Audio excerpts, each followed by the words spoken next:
Don't you like Kragnos? Oh, sure, why not? He ran headlong at my turtle and just like destroyed it at Circle City Clash. That broke my heart. He kills monsters, man. He kills Yeah, monsters. I know.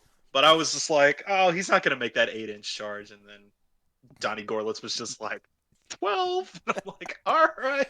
Did he do that? Did he 36 you? Like, No, he did like 20 some to it. And I was like, oh, well, it's like I guess if this was like 2.0, I could get a ward save if it was by my boat, but yeah, yeah. that's gone. Well, they.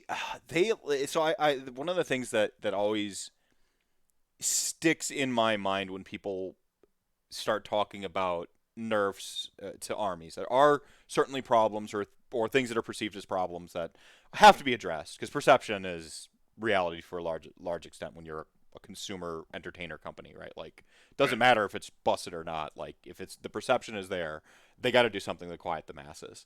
So my big concern is always that they over nerf stuff.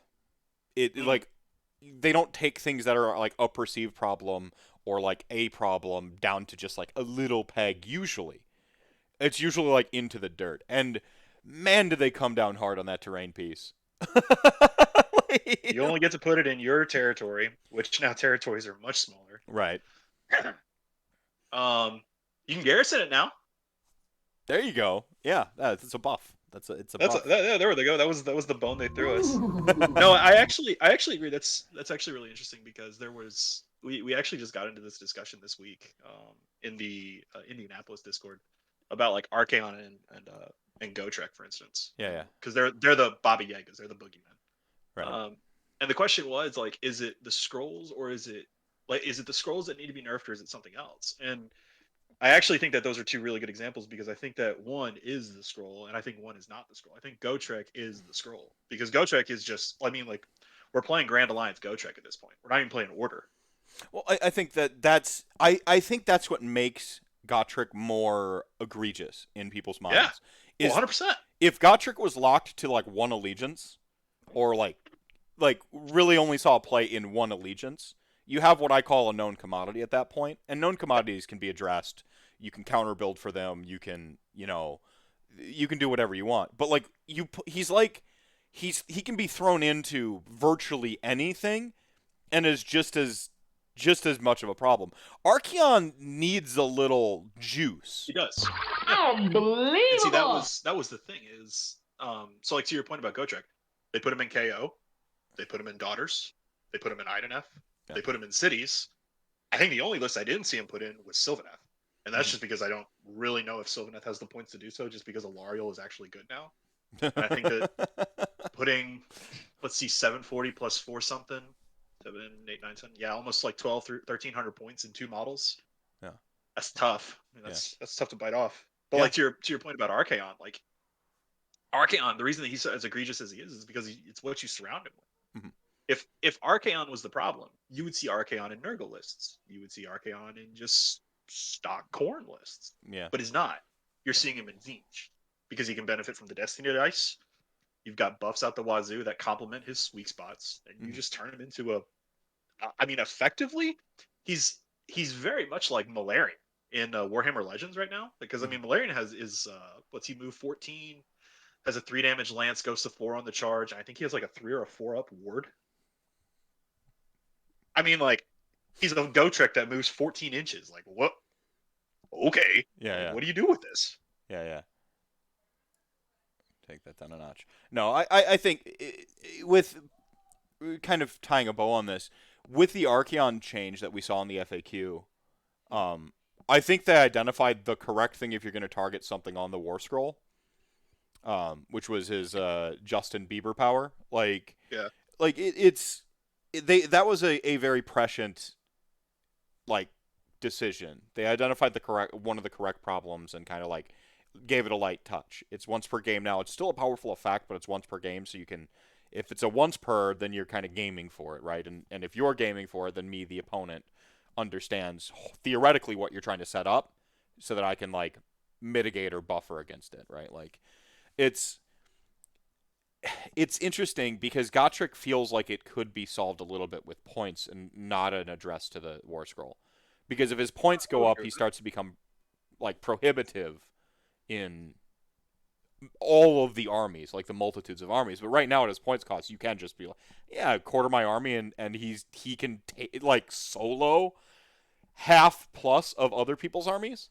That's a Good trade. steal. Good trade, fair trade. Exactly, Yep. exactly. Trading up. Yeah. So real quick, Hades, how's it going, buddy? Your as you can see, your godchild has arrived. Rantatron 3000 is up and running here. We are back in the studio. No more phone cast, all rant cast all the time again. Caleb Kane at work, dropping in to say hi and dropping off a tier 1 sub for 9 years of support. Thank you so much. And I think I saw a follow earlier, so host, thank you so much for the follow there. I am, of course, the magical Mr. Mephisto, the most dangerous man in Age of Sigmar. This is AOS RantCast 103. I'm joined tonight by Jon, a.k.a. Elon. Eel, it's a pun. Musk. A pretty unabashed IDK player for years now, and part of the Indiana Warhammer Club. So how's it going, Jon? Doing very well. Thanks, man. How are you? Uh, I'm all right. I'm all right.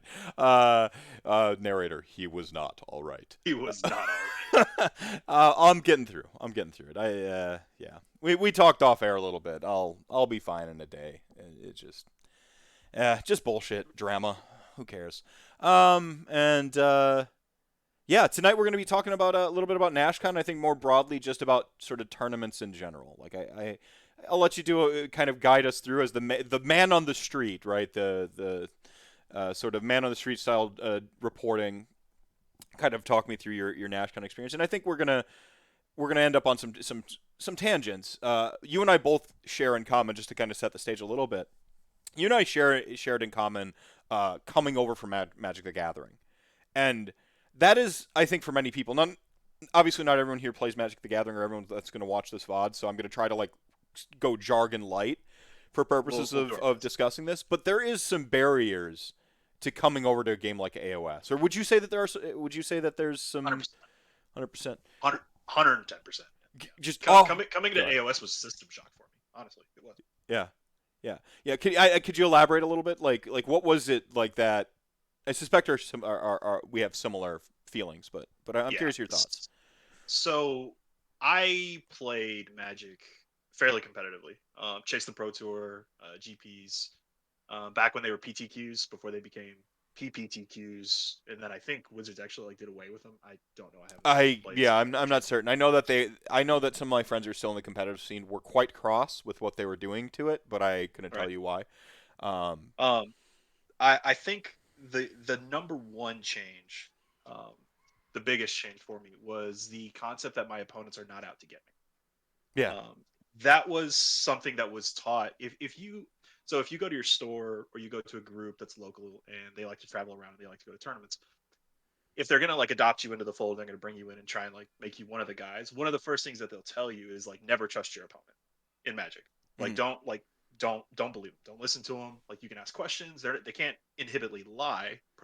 Excuse me. Yeah. They can't prohibitly lie to you, but listen to the judges. Ask if you like call a judge if you've got a question. That was another thing, by the way. I didn't know that you weren't supposed to call judges at your events. Yeah, there's a little. I still have a little bit of a culture shock. I know Ian on the Just Play with the Just Saying crew, the Just Play crew, was like he was for a while there trying to sort of normalize calling a judge, because the whole roll a die and like half the time be just fix the rule at the table is Right.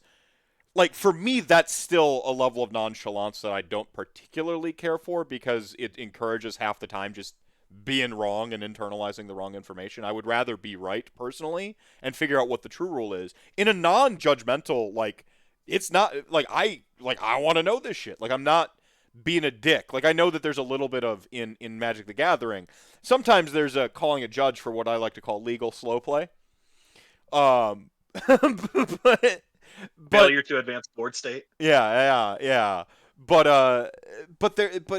in a more earnest and in more sincerity, I do actually think it's important for everyone to know the rules and be on the same page, and a judge as a arbiter outside the game that can like just pass a judgment. And like I think there's something that's maybe I'm standing it because like I'm gonna be judging at ACON this next cycle, but I think that there's something that we do need to destigmatize. I agree. I agree with Ian there, but like you said, in Magic, it's like just you don't.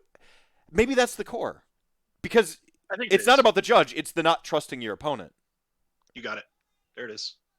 That's exactly what it is. It's the perception of the community as a whole. Like the perception when you go to like a Magic event is that like you like always be on your guard. Like it's very likely that somebody's gonna try and like get you. Like you're gonna get got. Yeah, yeah, And that is not the case in AOS, at least for as much as I've seen. And I've been in two large regions now, the Southeast and now the Midwest as well. yeah, yeah. And I have seen maybe one person that I would say is kind of a shady individual. Thank you.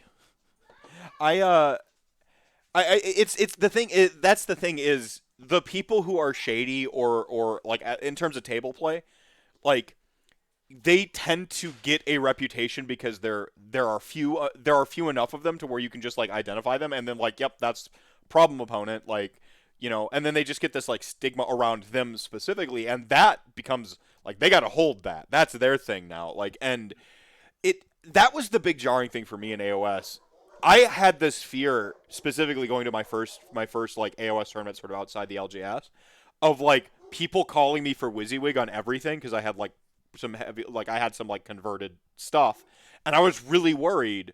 Like if you read like you read like forums and stuff or you go to Reddit like you hear everyone's horror stories, right? Like Right. and I was so afraid that I was going to go to a tournament and just like people are going to be like I don't know like because I had the Shadespire minis Okay. inside my skeletons. So like they've got like hand weapons instead of spears. I'm like someone's gonna call me and like they're gonna be upset with these. So I brought extra skeletons in case someone was mad that I had painted the cooler Shadespire skeletons and put them in my skeletons, right? Right. And I did that for my necromancer because I had like a sort of like uh looks like a like David Lopan from Big Trouble in Little China. Like so, he's not maybe immediately identifiable. Like I was worried that people had to have the model, and that was the first thing that like kind of I noticed. People don't care. Like this community just wants the effort there. They kind of like Right. don't care about like if they can see the effort in your stuff. Like one-to-one proxies are usually frowned upon still, but like if they see the effort of you trying to convert something or paint something to be that way, I can't tell how passionate you are about Magic the Gathering by looking at your deck. I can tell how rich you are if it's pimped and you're running a bunch of foils and like alternate art and like beta or and like alpha beta shit, but like I can't tell how much you actually like this game. Right. Yeah. Um, go I ahead. think that has to do with like something with the barrier for entry too, doesn't it? Because I mean, like in order to get into like a 2K game, for instance, like there is a higher barrier for entry in Warhammer than there is with Magic. Like in Magic, you can go get a starter box and play F&M, and you're ready to rock and roll. And that has its perks. I agree, it does have its perks, but at the same time, that also means that just anybody that's having any kind of day can just show up and kind of be a dick. And I say it not to try and scare people away or anything, but it's just because it happens. I still Magic have a. Go ahead. Go ahead. Finish that. Magic players, by and large, I mean, for instance, I can actually give you a really good example of like a habit that Magic tournament players, and as soon as I say this, you're going to be like, "Yep, absolutely." That I did not realize was a very, very much a stigma with AOS or Warhammer, maybe Warhammer in general, but AOS specifically. Um, you do not drop from events in Warhammer. Um, I, I did not know that at first. Price Vanderberg, when I was in Memphis, he actually was the one that kind of told me this. He was like, "Hey, by the way, man, like I know you're really good at Magic. If something happens, don't drop. Don't drop. Just go get a beer, have fun. Just don't drop. Please don't drop." And I was just like, whatever, forget it. And then like I very quickly learned, I was just like, oh snap, you don't drop at all. Like, and the reason I say that is because in Magic, if you X2, which for the non-Magic folk, that means that you've lost 2 games. Generally, by and large, that means you're out of top 8 contention. If you're out of top 8 contention, that means that you're not going to be able to win the tournament. And if you can't win the tournament, a lot of people just say, well, like, well, why am I here? And so they'll drop from the tournament and they'll go to like I don't know, the Godfathers and go get a pizza roll or something and go Or, home. or our thing was usually jumping into like a legacy side event or an EDH side Yep. event. Try to win some packs to make it worth your trip. Yep. Like and so we'd use if you go for the main tournament you were in. therefore. So I was predominantly a Legacy player, which is I don't know the shorthand of that. I guess it's the Legends version, though not Super Legends version of of AOS. You play with it's the format that gets to play with Brainstorm, so it's the one I Yeah. like the best. Um, Sensei's Divining Top. Here we go. yeah. Uh, yeah. Fuck, man, I derailed myself with that. So I was predominantly a Legacy player, so I would show up to like your PTQ or whatever, and I would go for like the Legacy event. And we started to finally near the end there. We're getting like Star City Opens that were like super Legacy focused. It was like the end for me for my grinder career. Was getting like really awesome Legacy. There was just a ton more interest in Legacy at that time. Whatever. So I was predominantly in there, and then you would just like if you X2'd, you would drop and then go just like immediately try to sign up for like a draft or some sort of like EDH was coming online around that time too. So EDH playing a pod real quick just to try to win something, just to make it worth your trip. And see, even that right there, like just winning something. Yeah. Like that was your mentality, was like, I want to win something. I want to take something home. I want hardware to take home. Yeah. Like that was the Magic mindset. And in Warhammer, especially AOS, that's not really the way we do things. And I think it's for the better, honestly. I do too. I'm with you, and I think the main thing that I've identified is that Warhammer is a passion project. It is a labor of passion. That you don't build a 2,000 point army and like grind your games getting good with a 2,000 point army if you don't like have some investment in it. With Magic, I had decks that I was more invested in than others, but I'm looking at what the decks to win and decks to beat, and basically the S tier and the A tier. I'm just looking at S tier and A tier decks and going like, I'll play that one. That one's got black and blue in it. Like, like it, because I gotta get my control on, dog. Yeah. So it was I don't know. It's just a different thing, and like I don't like to shit on Magic as much as I was kind of doing near the beginning. I've got a fondness like kind of rekindled in me since I've distanced myself from the scene. Like the more I've distanced it from the scene, the more the rose tinted glasses come on, and I look back with fondness. But when I was in it, man, like Magic Meph is not the same thing as AOS Meph. No, absolutely. And I think that is for the better. And so if there's no other judgment, I don't need to balloon this out to everybody who's ever played Magic. I'm a better person when I play AOS than when I played Magic the Gathering. And 100%. And that's the only, like kind of the perspective that's the most meaningful to me. And I like to, I mean, part of the reason the show exists is because I like to sort of like put the passion on display and sort of help people just like, our tournament scene for a little bit had some stigma because we had a lot of the 40K stuff to deal with, and there are some bad actors out there. There's not zero of them. Like you said, you can think of one. I used to be able to think of three. I can only remember one bad game now. The more years now, because those other two must not have been as bad of opponents as the one that stands out in my mind. Like they're out there, but I don't think going in expecting the bad faith actor is the best way to approach AOS, and I think that that's one of the things that you have to learn kind of hard.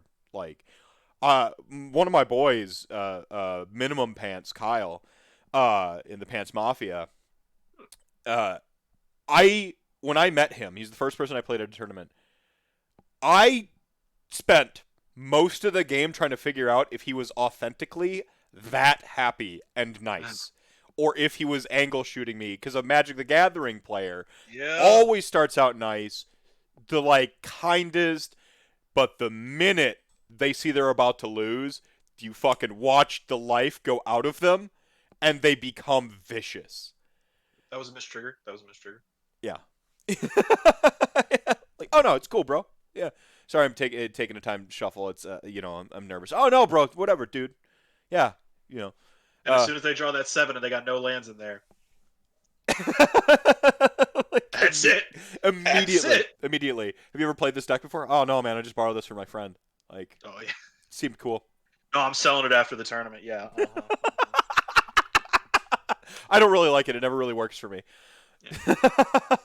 Man, I'm sure. I just top decked that Force of Will. Like, this never happens. Cool.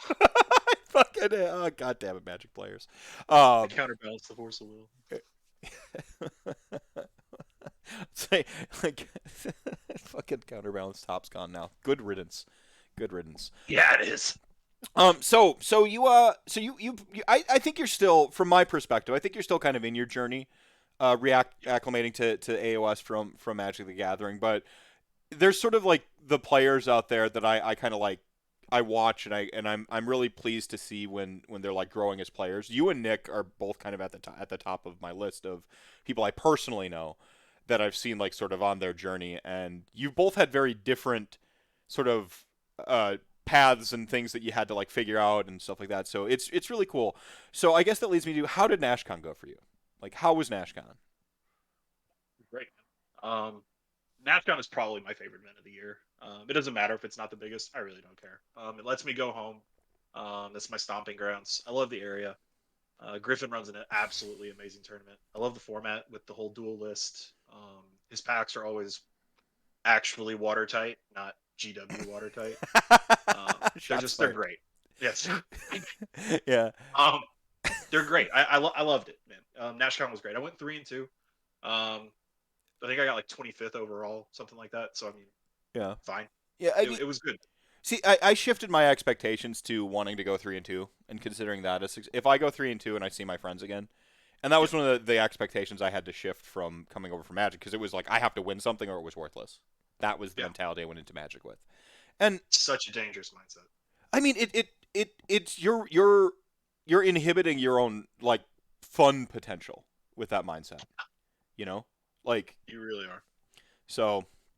Plus, I just like, I'm at the point where like the stuff I like to play, and when I first got into AOS, it was good S tier, A tier, depending, and like I've been so like fixated on running exactly the things I want to play now that I've like I feel like I've proven what I've had to prove. Like, I've got my hammer, I've got my I've got you know sports awards and shit like that. Like I'm good on the hardware. I don't have anything to worry about there. So now it's like, now I just want to like, can I take jank and go 3-2?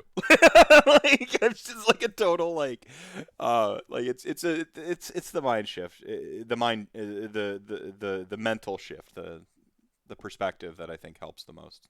I definitely had that mindset going into Nashcon. Because when 3.0 dropped, if you ask anybody that talked to me, like once 3.0 was like officially here, not the whole like lull between right 2.0, 2.5, whatever you want to call it. Once we officially got the core book and we were full on into 3.0, if you talk to anybody that really knew me, they'll tell you I was like really down on Ideneth. You included. I think I vented to you a couple times. Yeah, no, I remember. Yeah, it was really interesting, and it kind of took me. It took me a couple weeks and a lot of meditation to think of like what I really wanted to do, because my goal has always been to be like kind of recognized as one of the best Ideneth pilots in North America. Yeah. And that was always my goal, and that's tough. But the point that you made to me was, now's the time that you get to try and actually do that, because when it's easy and everybody does it, there's no glory in that. Not to make it sound too over the top by any means. But no, I mean, winning, going 5-0, 4-1 at any event is difficult on any list at any point in time. Some are more difficult than others, but when it gets right down to it, even if you're on filth, you got to beat out everybody else on filth too, right? Like, you got to beat your opponent, you got to beat everybody else on filth, you got to beat headhunters, because when you're on filth, everyone, and they know what you do. You're a known commodity. But yeah. Sorry, can you just I think it speaks more to the quality of the player when you stick with it a little bit. You learn a hard lesson that you can't learn when the army's like the best in quotation marks. Like, you learn to play from the back foot, and that's what makes you dangerous. Like, that's what makes you a dangerous, to my mind. Yeah. So that was like Bill Souza isn't known as the best damn Flesh Eater Courts player in North America, possibly the world, because he was taking it while it was Gristlegore. Right. He just did it again. Like, he just freaking rattled off another win with it. Well, everyone's like, we don't know what to do with Flesh Eater Courts. We think it's kind of bad right now. Like, it, that's when you shine. Like, being good is like a prerequisite, but it's the perception of people in the scene. That's what you're fighting against, and it's hard to win them over when you're on quote unquote filth. But So that was kind of the point that I came to was I realized that if the option, or excuse me, if the possibility of going 5-0 was unlikely, and I actually came to the conclusion that it was for a multitude of reasons, no less of which was the fact that Gotrek exists and there's other armies that can take him that do it better than I do. yeah.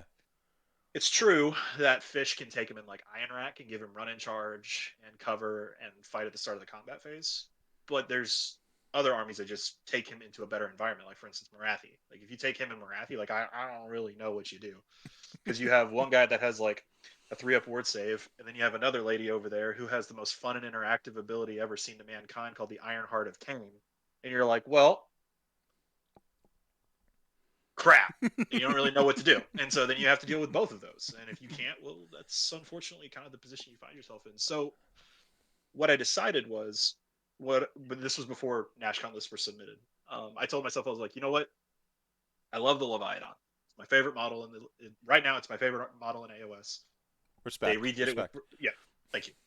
They redid it with Broken Realms Marathi. They made it playable. And so I told myself, I was like, one of my lists is going to be 2 turtles. Hell So yeah. by God, that was what I did. So I took 2 turtles and Lotan in one list.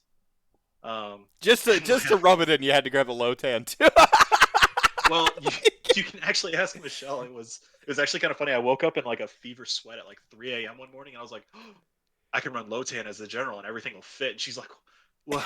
What? And I like run out of the bedroom and like run to my computer. I open up like War Scroll Builder, and I'm like, all right, Lotan, Reavers, Thralls, Turtle, Gotrek, Volturnos, and I'm like, it's 2,000 points. I can do it. So I did. And believe it or not, that was actually the list I played 4 times out of 5 at Nashcon. Amazing.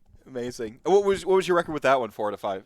4 out of 5 your time. 2-2. So that was 3-1 actually. Yeah, I did lose. That was the one loss I had. I went 1-0 with the other one, which was it was Volturnos and Storm Eidolon and I think 21-ish Land Guard. So no rend anywhere in the army pretty much, but by golly, you're not gonna rend me either. So if I don't get rend, you don't get rend. Yeah, no, there you go. No, fair is fair. Fair is fate. Yeah. Hey, Fluke Skywalker, how's it going, my friend?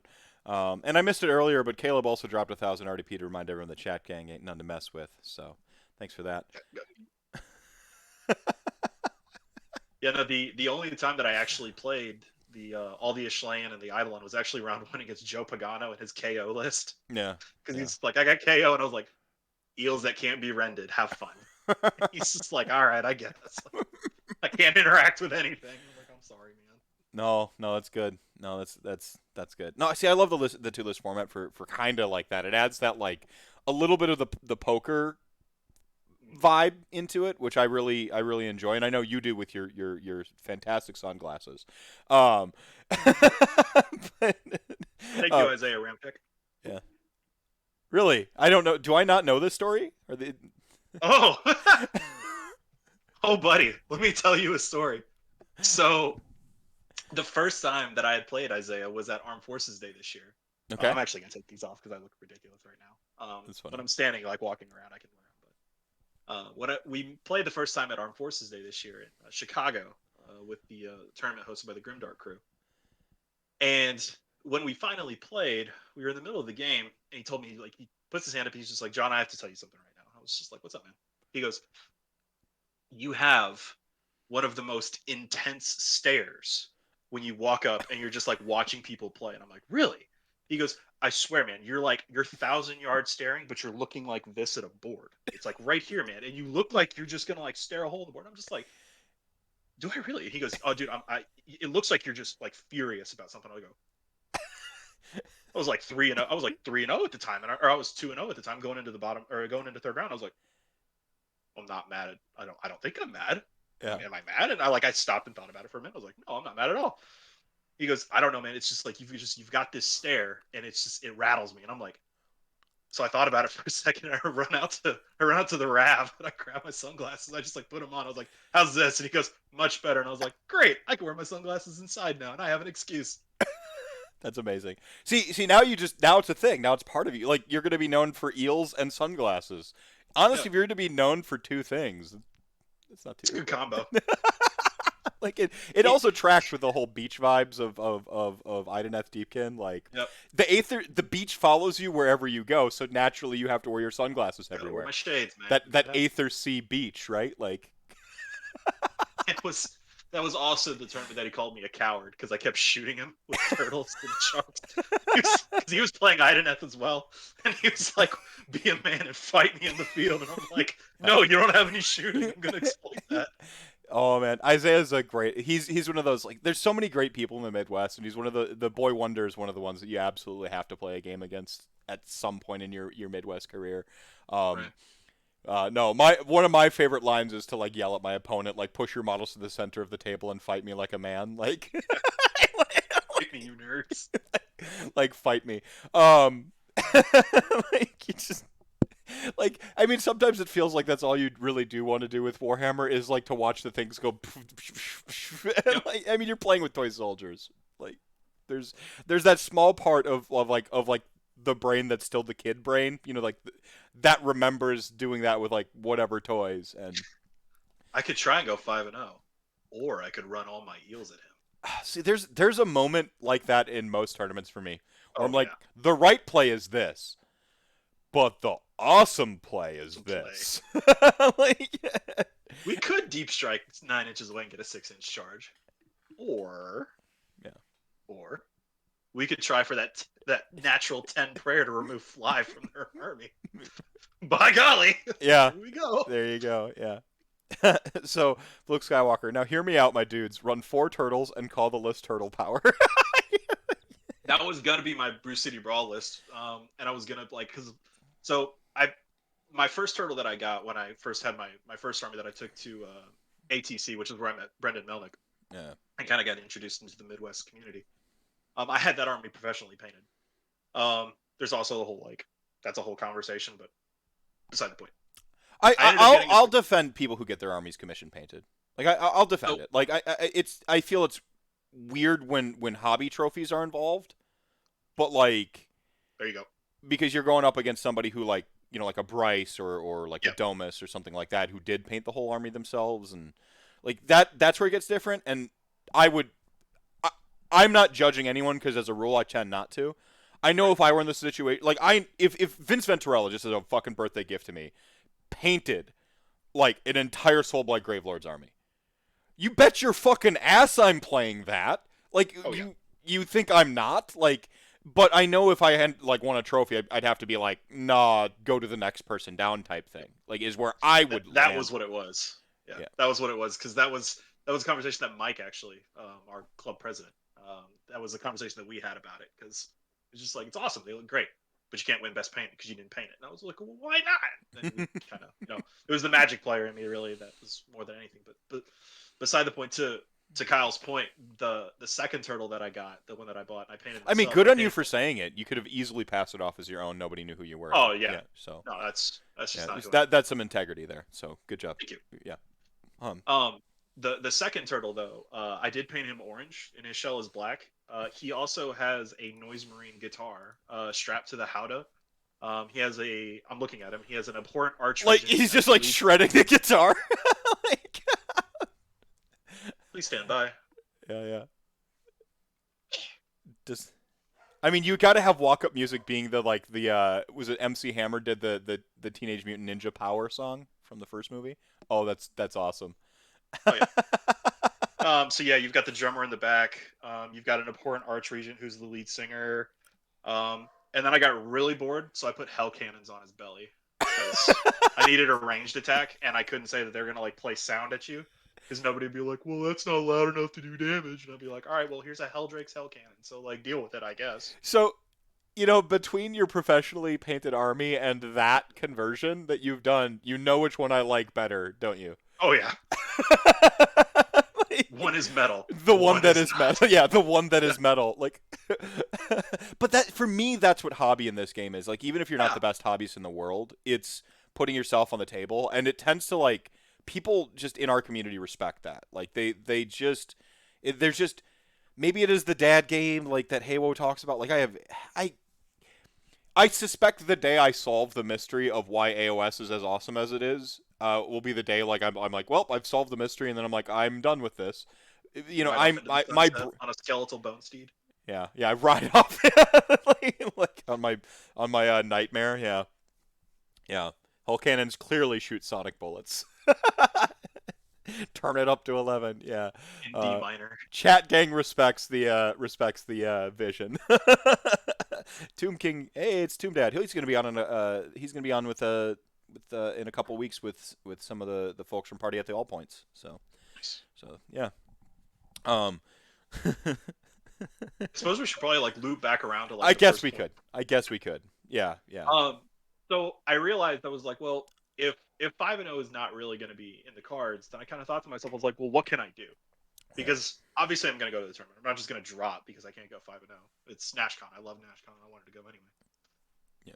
So I came to the conclusion. I was just like, well, I'll go. I'll take lists that I actually just like enjoy playing for the fun of it. And my entire goal was to try and teach somebody, one person. That was all that I really wanted. I wanted to teach one Interesting. person because I realized it was like just because I won't be able to won't be able to accomplish my own lofty goal of like smashing Nashcon 5-0 with post nerf Ideneth, wham bam, Yeah. Twitter goes nuts, everything. Yeah. Yeah. Just because I can't accomplish that doesn't mean that I can't turn this tournament into a success. And I actually got that opportunity on day two when I played a young gentleman, and it was actually kind of crazy because I remember I messaged you and nobody knew who he was. I wrote his name down. His name was Randolph Dupont. He's playing Stormcast. Mm-hmm. And when I saw pairings the night before, I was just like, oh god, it's going to be Annihilator spam. Like here we go. Like it's day two. It's going to be sharks. Like I get it. 2-1. Like you can sweep the baby seal bracket. Like I get it. It is what it is. Like we'll go 3-2. Call it a day. Mm-hmm. So Randolph shows up at the table. It's like all old models, evocators, Night Justicars, like the whole 9 yards, like old school models. And I told him, I was like, I'll be honest, I was kind of expecting Annihilators. He was like, I don't like the models, and these are what I had. I was like, respect. Yeah. Cool, man. Yeah, I told him, I was like, that's why I'm running two turtles. It's like I could run 27, or no, you can't run that anymore, not after the nerfs. Or like 24 more Sargard. You could, Yeah. or you could play Well, two turtles. to be fair, I do think Reaver spam with like a turtle is gonna start showing up a lot for IDK players. Like I think that's Need curse. Do need curse somewhere in there. Yeah. But yeah, it's not bad. Yeah. That's actually something that we can talk about, kind of in a tangent into Magic as well. But we'll get to that later. Yeah. So Randolph and I had a fantastic game. Just honest to God, like it was a great game, and we were neck and neck. Like I mean, Volturnos made like an 11-inch charge around a giant tower that I mean, like it was like this big. Like he just like loops this Joker, impales his Night Vindicator, and I mean we were just like, it was nuts. Gotrek got in. It was a bloodbath. Activates with his evocators, one shots a turtle, and I was like, oh, well, this is bad. And so I'm like, oh, this is really bad. So I'm like, all right, well, we need to figure out how we're gonna climb out of this. We roll priority, and he has his castle on. We were playing. I think it was like survival of the fittest or first blood, like the diagonal objectives. And he had his castle here. And he kind of was like in the spidgeting in the mid, and then we were fighting up on the top objective. We roll priority, rolls a 6, I roll like a 2, and he was just like, yes, I'm taking it. And like as soon as he said I'm taking it, it clicked in my head. It was like the Jon that's gonna exist in like 20 years, like Dad Jon was just like, this is it. This is your opportunity. Mm-hmm. And so I stopped him. I was like, hold on a second. Let's talk about this for a minute. He was like, okay, sure, what's up? I handed him the GHB. I'm like, what do you see about this scenario? And he was like, he's reading it over, and he was just like, I don't know. I said, there's no prime objectives here. He goes, oh, and he saw like the gear started turning, and so I told him, I said, if you take priority right now, you're gonna let me go second, which means I get to burn an objective. I'm gonna burn the objective that your castle's on, and all those models pretty much aren't in the game anymore. So we only have 2 rounds left. You're not really going to be able to get everybody across the board. Right. You're going to have to run them. You're not going to have the CP to do so because you can't roll it and then auto six it. So I told him, I said, if you go right now, you probably lose the game. He says, but if I don't go right, and he counterpointed me, he says, well, if I don't go right now, you kill all my evocators. I said, that's true. Yeah, Gotrek's going to get into him. My other turtle will get into him. Yeah, you will likely lose all your evocators, but you will win the game because you will burn the objective that I have, and then I'm going to have to move across the board into you where you already had your castle set up. And so we talked about it for a minute, about 10 minutes of discussions, and he told me, he says, I really want to thank you because not a lot of people would have done this. He says, it's day 2. We're still in the running. We could go 4-1. So you're still in the running for top, like best order. And he said, not a lot of people would have done this. And I really appreciate you talking me through that because I was being very hasty and I just wanted to take it so I could sweep you off the board. I was 100% understanding. He goes, so yeah, I will. I'll let you go first and I'll burn your objective. And so we played out 2 more rounds and he won it. And yeah, so that was my teaching moment for Nashcon, which was kind of like that was my little tiara that I wore because that was my crown that I wore for it. I mean, this is like I'm a big fan of this is why I love Brew City Brawl because he's got like the wacky trophies, and it encourages like looking at the game through a different lens and rewards and incentivizes you playing it differently. But the thing is like the best moments don't have hardware in AOS. Like there's just it's just something you got to hold like onto. The same since I talked about Kyle earlier, I'll talk about Kyle again. Like Kyle and I have like terrain gate where we shook hands at the end of the match and our handshake was so mighty we actually knocked over the terrain and broke it and we just like set it back and like never told anybody. And like if I that memory sticks out in my mind more than the hammer from that weekend. Like right. that memory.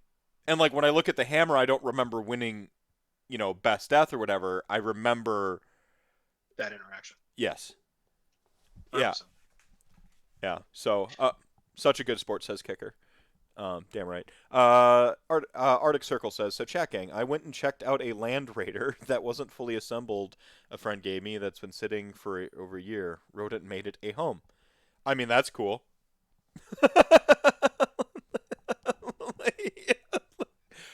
Land Raider, what is that? Some 40K crap? That sounds like a chaos to me. It sounds heresy, just like the heresy. Face. He just makes the face.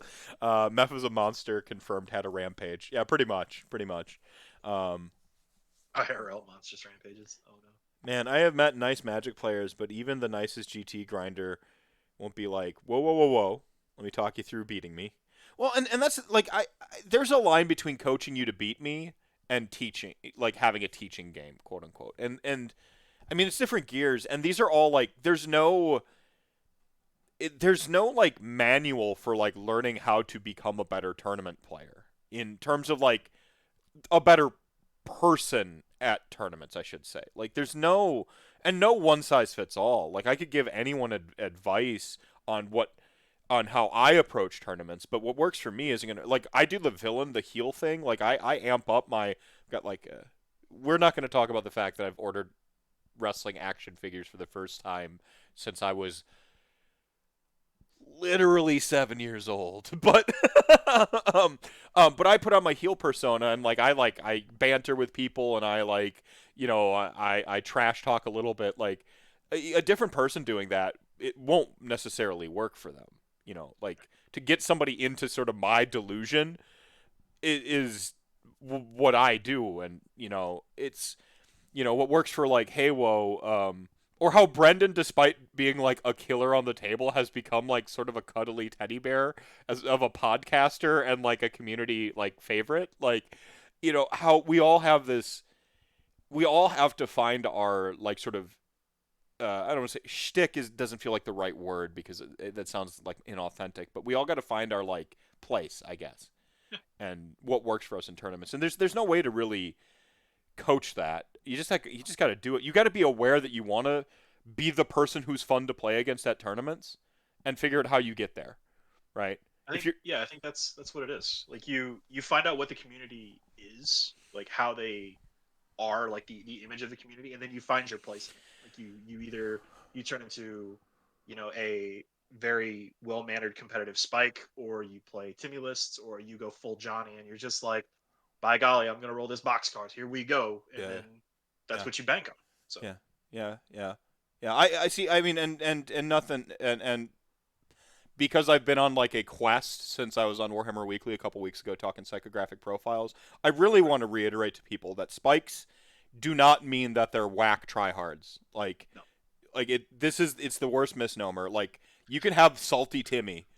Salty yeah, Timmy is no Salty fun Timmy's either. worse than Salty Spike sometimes. Yeah, well, because Salty Spike respects the game, and Yep. not to say that Timmy doesn't respect. I mean, they respect getting got, right, because they're out to prove something, and if someone beats them, like they got to go back to the lab, like, and they it's just you got to take your beats, kid. Like it's the Spike mentality is like if they beat you that day, you like someone's carrying your L at any given time. You either dodge the L or they're gonna hand it to you, like. Right.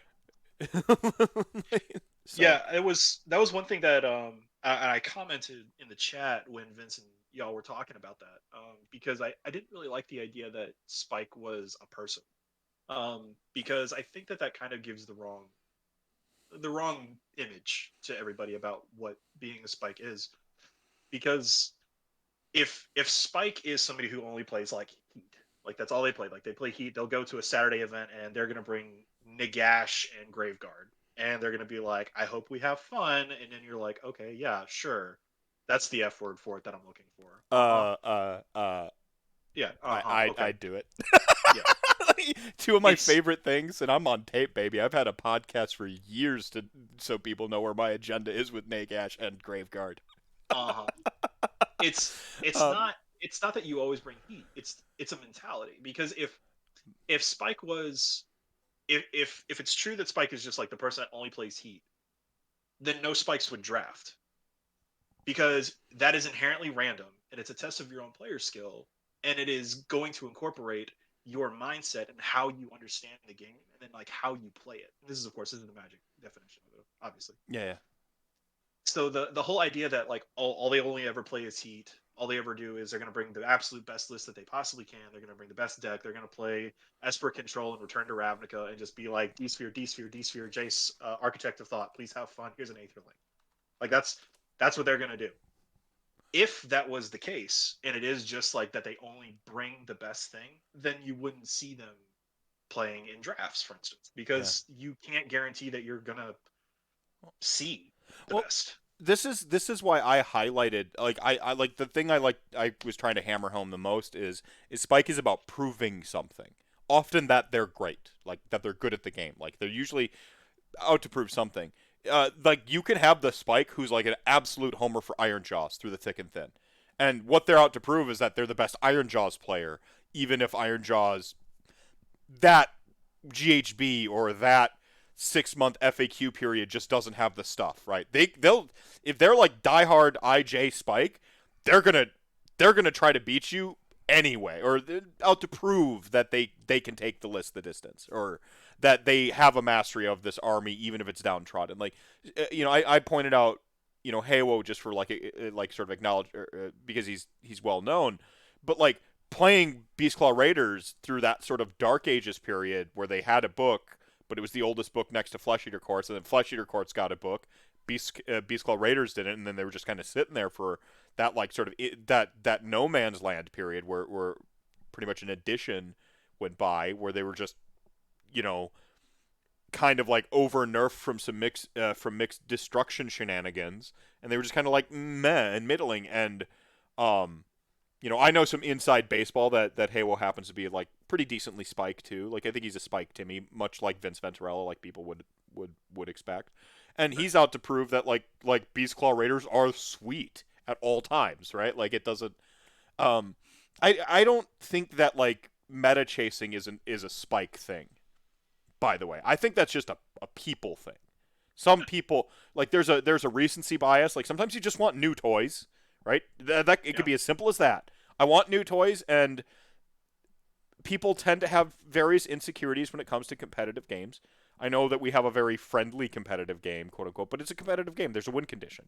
People tend to be insecure when a win condition's on the line, so they don't want to put themselves in a position to where they're exposed that they might be bad or whatever. So they do want to try to like play something that's going to like help buffer their chances, or that's going to not leave them exposed, just in ways that they're not prepared to like sort of process. Like I, I mean, more than these are stigmas that like in the tournament scene that exist from other things, and then once you sort of like end up in Age of Sigmar, you're like whoa, people are complicated and like interesting and What are the odds? yeah, I know.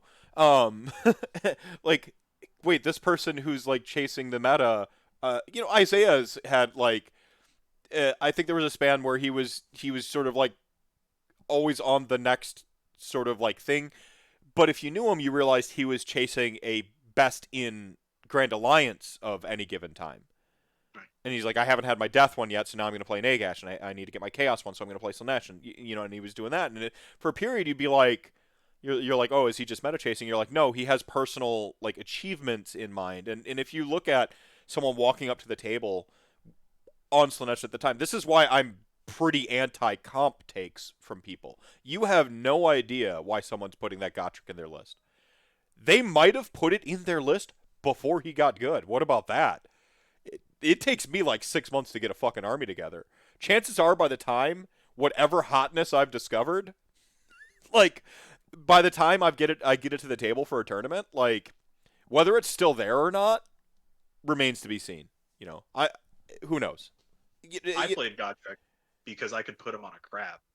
I see. I figured you did play him because you're a whack meta chaser, but like, but then I Actually, saw you had two turtles, and I'm just like, okay, respect.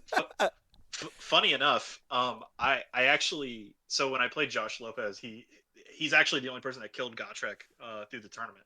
He killed him with Witch Elves, by the way, because I failed 8 3-ups in one combat phase. I don't want to talk about it, please don't. But I did find out after the event, Gotrek is actually on a 32 mil base, and I had him on the 40 mil scenic base because I thought he was supposed to be on the bigger one.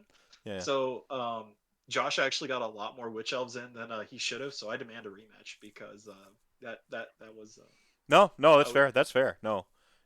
Gotrek and Eltharion as the Legolas and Gimli of AOS. That's what I'm running. I love it. I love it.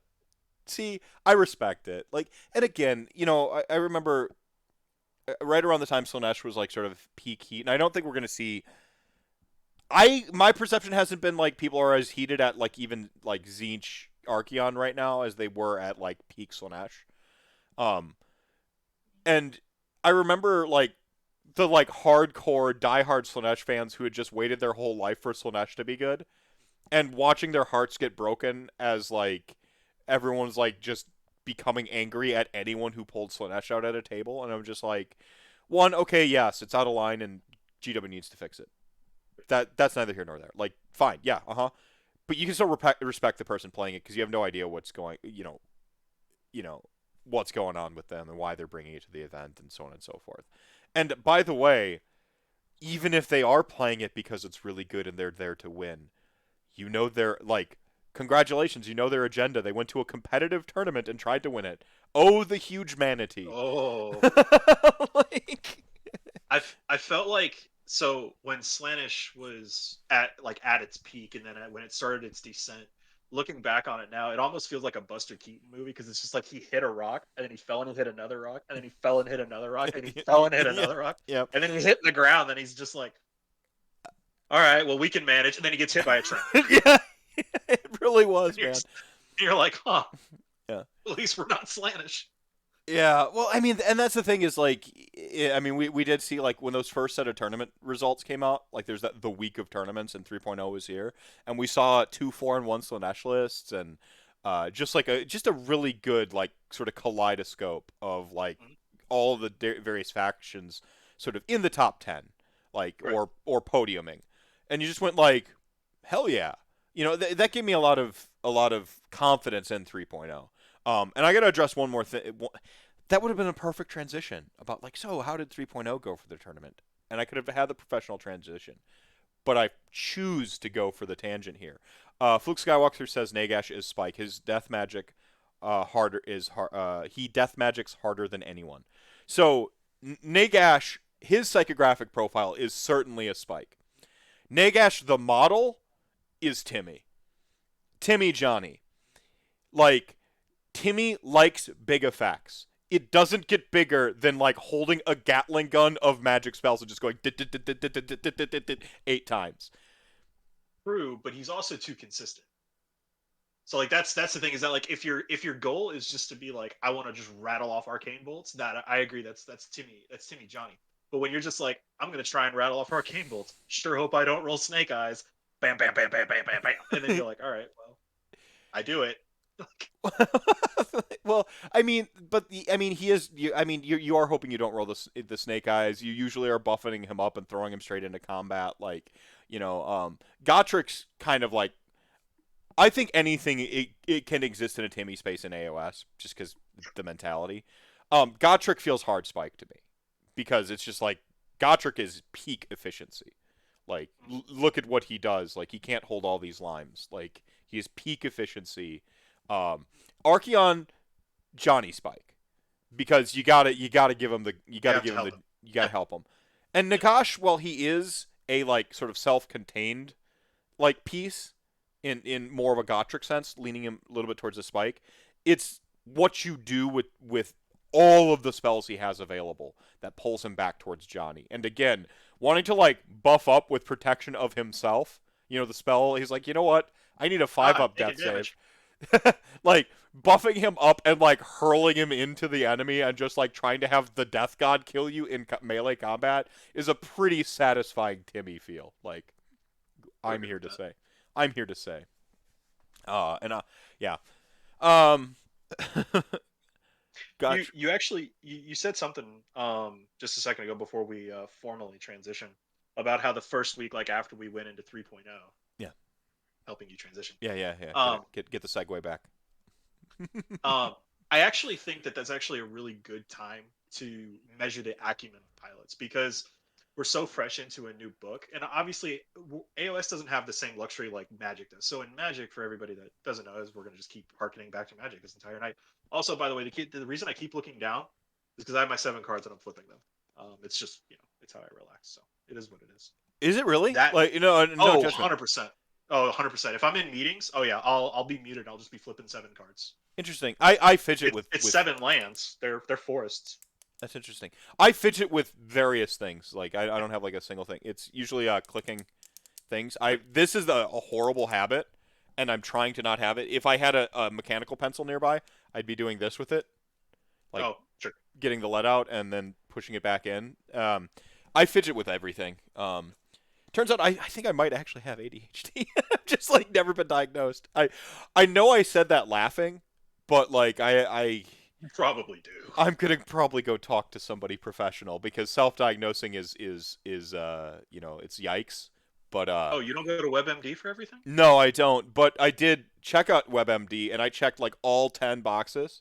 Like, and it Sure. wasn't just like I kind of checked all 10 boxes. It was a hard like this isn't just like sometimes. This is every day of my life. I'm like struggling with these things. And then I watched a YouTuber with a video called "Oops, I Have ADHD," where he talked about like not realizing he had it for a long time, and then like a friend was like, "Hey, you might have ADHD," and then he went and like talked to somebody afterwards, and it was confirmed. And he described like just a day in his life, and I'm like, he just described my exact experience, like day to day, from losing his keys at the start of the day to like the decision paralysis he gets with like making stuff or doing stuff. I have shared on this show several times, like it's called executive dysfunction, by the way. I didn't know that it had a name. Um, I was sitting there and like I'll sit here in front of my screen when I have like say tomorrow night I'm free. I can stream anything I want. I will get in front of my computer and know that I want to stream and that I have to stream, and then I will like sit here and I will get paralyzed, not knowing what to stream, and then like and it overwhelms me, and then I will like end up basically doing nothing for hours or like then I fall hyperfixate on something else and like go down a fucking like Wikipedia spiral, like suddenly needing to know everything there is to know about tying ropes. You think that's hyperbole? Literally happened. Oh, I believe it. Like one day, just now I know what all the ropes are. Like, In case I ever need to tie a knot. oh, I'm very kinesthetic too. Like this is confirmed, and I'm an auditory learner versus a visual learner. So like this is like I can't if you can't talk to me while I'm like doing anything else, I'll block you out. Like it just uh, like if I'm reading, I zone out everything else, and and you can't. Yeah, I'm a horrible multitasker. I can't multitask for shit. Turns out I have conversations and I rant and I cut people off, and like turns out that's like an ADHD thing too.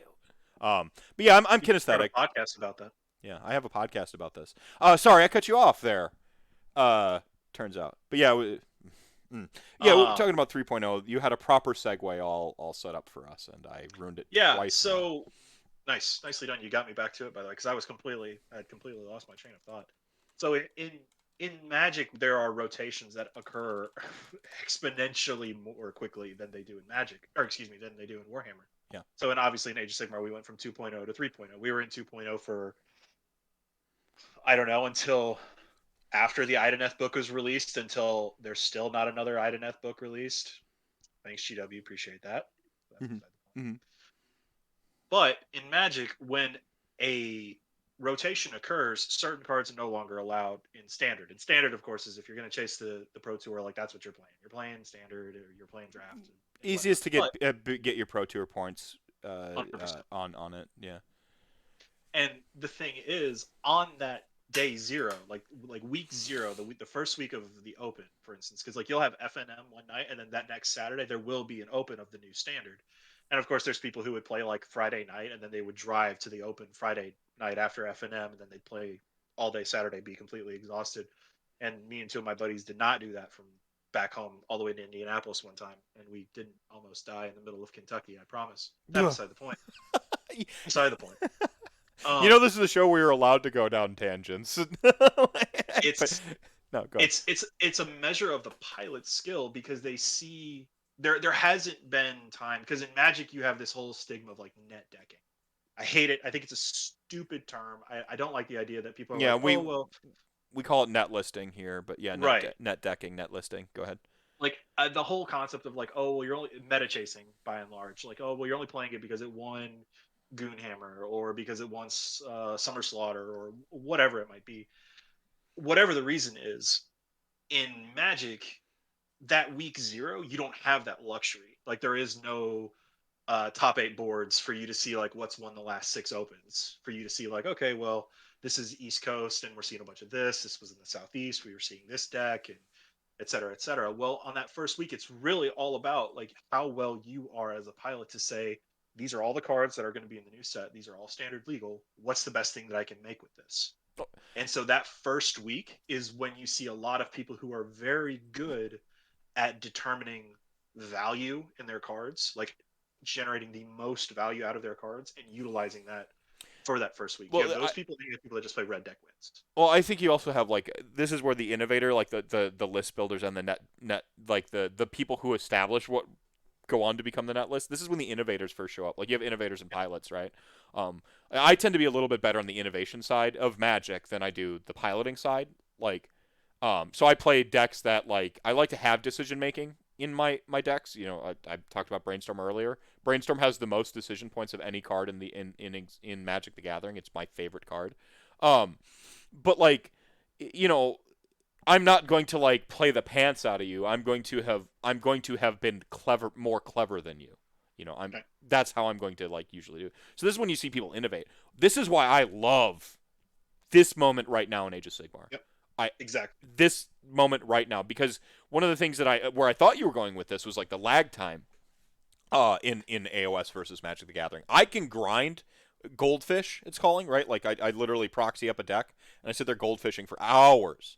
And I end up with dozens, maybe even 100 games in. Like when I proxied up Can Thresh, like we looked at the top 8 when we first started grinding, Haywo, myself, and at the time our friend, I think Nick Had Nick joined us yet or not on our anyway. Um, we proxied up everything in the top 8, and we sat there goldfishing against goldfishing one ourselves with our decks that we were thinking of building, and like playing. He was sitting across the table just playing his own goldfish games. I was sitting over here goldfishing, and I remember goldfishing Can Thresh, and just thinking Canadian Thresh. For people at home, I remember, and I'm like, it's like you don't even pilot it. It's a deck that pilots itself. Like you literally can you do the thing now? You do the thing. I'm like, I've never seen it. So that was my experience. But like you have that luxury. You can do that. And I actually, as far as like proxying in AOS, I think we can benefit a little bit more from like proxying and gold fishing a little bit. I will practice my deployments on. It's become this table. This is about my deployment space here. I've got another glass table over here that's a lot much bigger, and I can like lay out some of my terrain, and like I will practice my deployments on that. If I don't have all the bases handy or like all my proxy models, I will grab a couple of the bases, trace them out on a sheet of paper in the configuration I would deploy them in, and I will deploy those pieces of paper. And The fact that you just grabbed a flare and I can just like reach here and grab an eel is just like enough, I suppose, to determine like where we are in the scheme of things. dude, I could like reach back in time too. This is how good I am, and just like grab clown gash. Oh, I've heard of that guy before. Old Gash. Yeah, yeah. Got Vlad here too. That so to the point of like proxies before we actually probably need to stop and segue. Yeah, yeah. When COVID hit, like TTS took off like a bolt of lightning, Yeah. man. Yeah, single I handedly. still use it. Yeah, I still use it way too much, honest to goodness.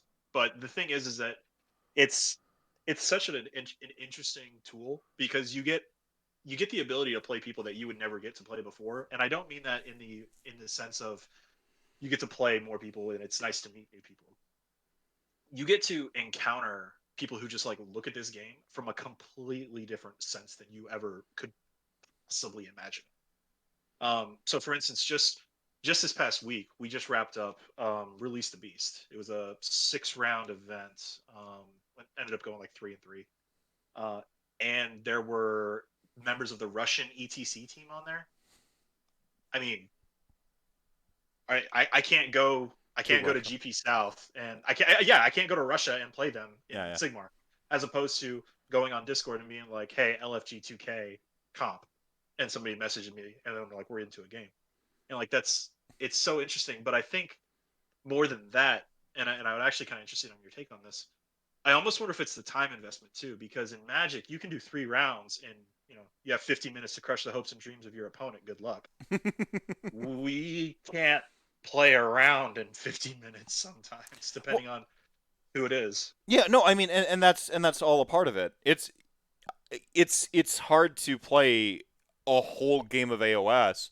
I mean, I will have goldfished, or even on Arena, I will have played a dozen games in the time it takes you to play one game of Age of Sigmar in TTS under controlled circumstances. Yeah. I can just like being, and I'm playing, and I've played 12 games, like in an hour, 2 hours. It's not hard, especially when it's like when you have like a partner or like someone that you grind with or whatever. Like you're in that mode of just playing through the games real quick. Like, okay, I lose. I know how this is gonna go. Boom, like reshuffle. Like just re-racking takes you longer. So there is a time element to Age of Sigmar that sort of keeps. I think the water level will gradually. The longer any game exists ever, the water level of player skill naturally increases over time. Like, but our water level raises a lot slower than it does in Magic the Gathering. I agree with that. And I think that's something that people are aware of mostly, and I don't know how useful it is knowing that, apart from understanding that if you want to start the journey of the hashtag get goodening, you're gotta time sync, but practice with a purpose, and the purpose becomes even more important. You gotta be even more purposeful. You can't rely as much on like the muscle memory and building that as quickly with some stuff. Like you're certainly practicing for that, which is where TTS falls down a little bit for me it's a great tool. Practicing your ranges, practicing your deployments, and your literally like game theory and all the things that make you great. But some of the muscle memory of actually like playing your games efficiently, knowing when you're in TTS, this is something that I don't think people realize. You have God sight. You see everything all at the same time. Yeah. For better or worse, but mostly better in TTS. You're in RTS mode. You can look down, like it compresses the macro and the micro into like sort of one plane. In AOS, the perspective you take from a table, like forgetting someone's model is over there, far more likely to happen on a table than in TTS. No, I agree with that. Real quick here, Rocco, your boy, subscribe with Twitch Prime for 14 years. Thank you so much for all the support. Chat gang ain't nothing to fuck with, he says. IDK are sad now because of our water level. Too soon, bro. Dropping all the chat gang spam. Lord Whale, Fluke Skywalker, Hades Death God, and Arctic Circle. Dropping 1,000 RDP each. Remind everyone that chat gang ain't nothing to fuck with. Thank you so much for that. I don't know. Like, I think being more purposeful, mindful in the way that is if you want to get good. Like if you just have fun pushing your models to the center of the table and fighting like a real, man or whatever pronoun you choose to use, like, like cool. That there's nothing wrong with the way you're playing AOS, and I will enjoy my free W, thank you. But but if you want to do a little bit more than that, then you got to play with purpose, right? Yep. So, Joke's on you. I only have one good eye, so I forget models all the time anyway. play to the weak side. Yeah, play to the weak side. Yeah, like a boxer when you know they're like punch drunk in one eye. Yeah. Man, I can't Twitch Prime for my phone. Ugh, struggle is real. So yeah, AOS, MTG. I don't have malice for MTG. It's just a different game. I play AOS for one of the reasons I love AOS is because it's the place where all the voices in my head come together to play. The Johnny, the Timmy, the Spike. I have all of them in varying degrees. I'm mostly Johnny. It's where as a writer, as a as a creative, even as a like my former life as a pro wrestler, like an indie pro wrestler, all of that stuff comes together for me in Age of Sigmar. My love of art, all of it's here.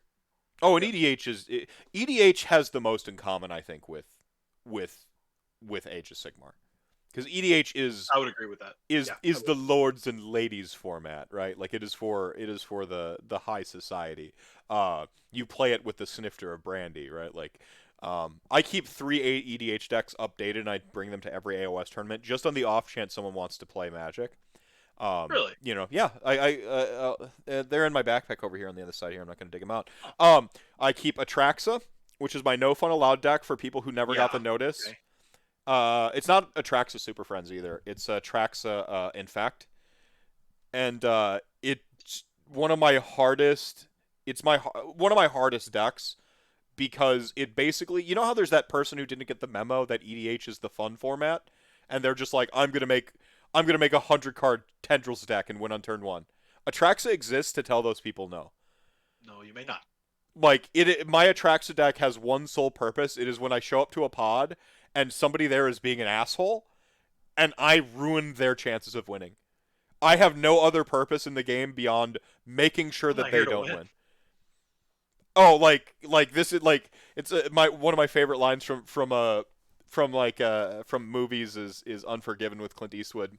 At the end, like Eddie Money like just kills a bunch of people, and they're like what? I think his name's Eddie Money.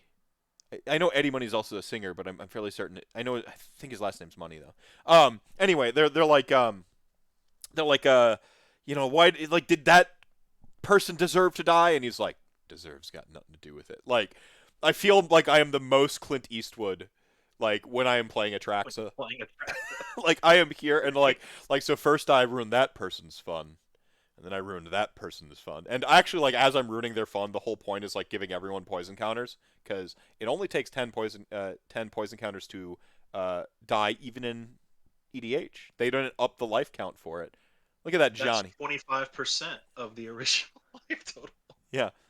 Yeah. So I only and so the whole point is like as I'm basically comboing off and stopping people from having fun and playing a hard control deck, um, I accidentally win by infecting everyone and killing everybody.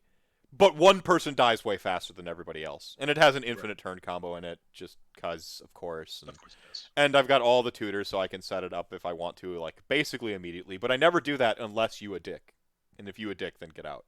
Um, and then I've got Narset Burn. Narset asks the question, how do I play like Boros deck wins or red deck win in EDH? Because the problem is everyone has 40 life now, Right. and counting to 20 is difficult in a one-on-one match with a normal burn deck, and counting to 40 is even harder, especially you have to count to 40 like 3, 4, or 5 Three times. times. So it counts to 40 a lot, and basically it has a bunch of Wheel of Fortune effects, and Narset is like a gas engine where she just fills up my hand, blow all my burn cards, fill up my hand again, blow my burn cards. Do it again.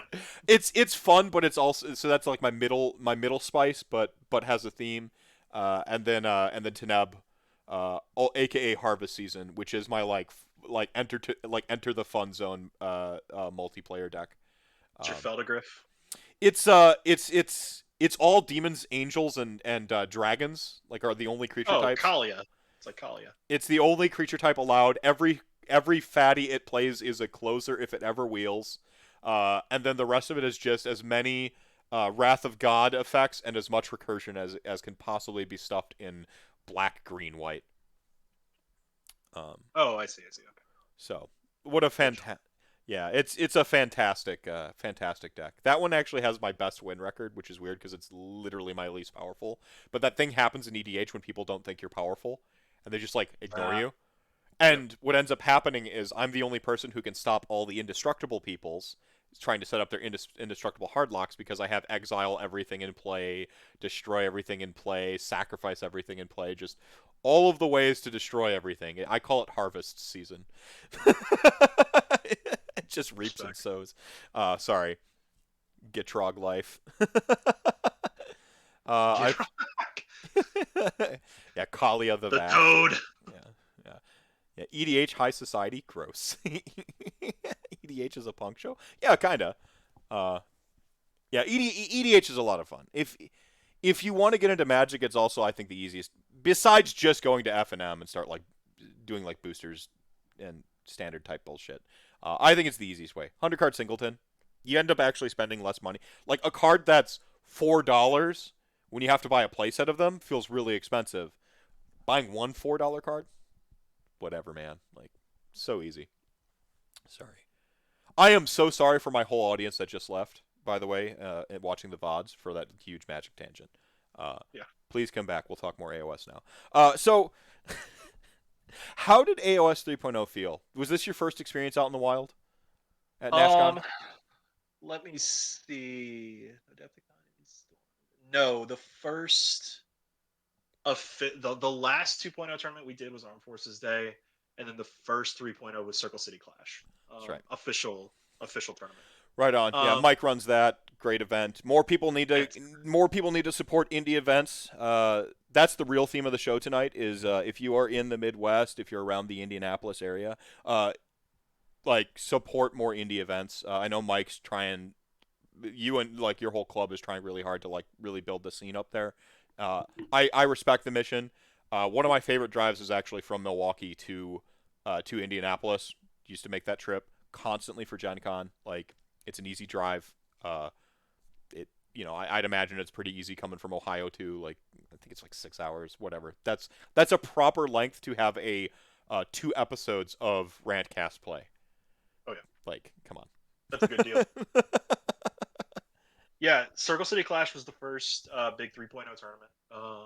It was I say big because like Detroit showed up and they all brought like the exact same list, which was just Sons of Behemoth and Kragnos in one manner or another. Yeah. Um, Yeah, that so was the one where where Brendan Melnick, like in the Kill Bill plot, just beat his way through the whole Detroit Warhammer Club to conquer best general or whatever. the there was actually there was kind of a funny exchange that Brendan got into when Brad Schwann, I think it was like tallying up their record. They were like, we are 6 trillion wins at Circle City Clash and like 4 losses. And Brendan goes, "Did you lose to Eels?" And I was like, "5 losses, yeah!" it felt it felt kind of like that scene in Iron Man 2 with Whiplash when he's just like, "If you can make God bleed, sharks will come." And I'm like, "Where's my sharks? Where's my sharks?" like, No sharks came. yeah, no, fantastic. No, that's good. It was good. No, that's great. So Circle City, I kind of forgot that was 3.0. I remember the event, but I forgot that was 3.0. That was like right at like 2 weeks. Like, Yeah, it was hot. Like, it was very much like everybody was like, "Is it 15 in? Is it 11 in?" And we're like trying to measure everything correctly, and then we'll get like halfway through the game of round 3, and we're like, "Oh god, they weren't prime objectives. We need to remove one." And so oh man, let's just roll a dice, and then we'd roll it and be like, "All right, that one's gone." And yeah. so it was we were stumbling over ourselves. Most of us were, at least. And through that event. right. And then so the Nashcon's the second one out of that. So you've had time to you had one event, you settled in. Yeah. Do you think the two list format plays really nicely with like there's a lot of rules now? Like, yeah. what's your take on that? Like, there's a lot more. It feels like there's a lot more decisions in the game now. You have like a whole second list. Where do you come down? I will get my bias out the way. I love two list format. I'm just curious how you felt about it. So I want to start with like the negatives for two list format, because I think I have a lot of positives, and I would rather start with like the negatives just to like kind of like counterbalance it a little bit. Yeah, that's fair. So yeah, the negatives of the two list format. Oh, he had to take a swig of the monster. So the positives of the two list format. Let's talk about those instead. Okay, so but in all seriousness, I actually have a really hard time seeing an issue with two list format. I agree that it needs to be of the same book. I don't think you could bring like two of the same Grand Alliance. I think that would probably get a little egregious. I like that Griffin has said that it's like, if you're going to play fish, you're going to take 2 fish lists. If you're going to take KO, you're going to take 2 KO lists. Honestly, the biggest drawback to it is genuinely just transporting more models. Right. And you can avoid that if you just like play a very similar list. Like, because Griffin even says in the pack, he's just like, "Hey, you can literally just change an artifact. You're good. Yeah. That's all you have to do." Or you can be a degenerate like me, take 2 turtles in one list and 21 eels in the other list. Right. Yeah. And two entirely. like that's right. That's really the hardest part, is just transporting effectively 2 armies. And so I suppose if something like LVO, for instance, went to 2 list format, I could see how that would be a bit of an issue, because I think flying with what could be 4,000 points, that could get a little hectic. Because I mean, like, I can fit 2K points in one of these. I'm not sponsored by it, I promise, but one of these like Magnarak 426s or 423s, I don't know what it is. Mm-hmm. Like, I can fit my army in that pretty well, but if I was gonna have to like stuff 4K's worth of fish in there, like, even if I'm not playing the boat, like, that's gonna get kind of tight. And so I think honestly, like, that's probably the biggest drawback, is just transport. But if you're driving, you don't even really care, to be honest with you. Positives though, man, it allows so much creativity. Like, that's always one of the things that, like, you brought up the point earlier. I don't remember if we were on air or off, when you brought up like the whole poker face, so like the poker element to it. How I dealt with it with my opponents, for anybody that's curious how this would work, because there's always like that thought that occurs. You're like, well, I could see my opponent's list, and then I could say like really quickly, like, "Oh, I'll take this one instead." Super simple. Lay it face down. You just be like, "This is my list that I'm gonna play," and then your opponent lays theirs face down. 1, 2, 3, flip. Yep. There you go. Yeah. Well, yeah, Griffin, you mentioned like earlier, like Griffin's packs are like actually watertight. I mean, apart from noon versus midnight, but I trust y'all got that sorted out. Sorry. We roasted him a little bit on Man Reed's pack. Yeah. Brendan and I have a mysterious reader. And I have a little mini gag we've been running for a couple. We did Circle City Class and Nashcon were the 2 events we did for that. He runs a watertight pack. He's pretty explicit with the 2 list format. Like there's pretty much like there is the poker thing to it, but it's like you know each other's lists at the table, and then you both, like you said, you kind of like you look at it and you're like, okay, put it upside down, like put them to the center, and then like these are the lists, boom. And any of that like gotcha-ing and that people might worry about doesn't really exist No, in that doesn't. manner.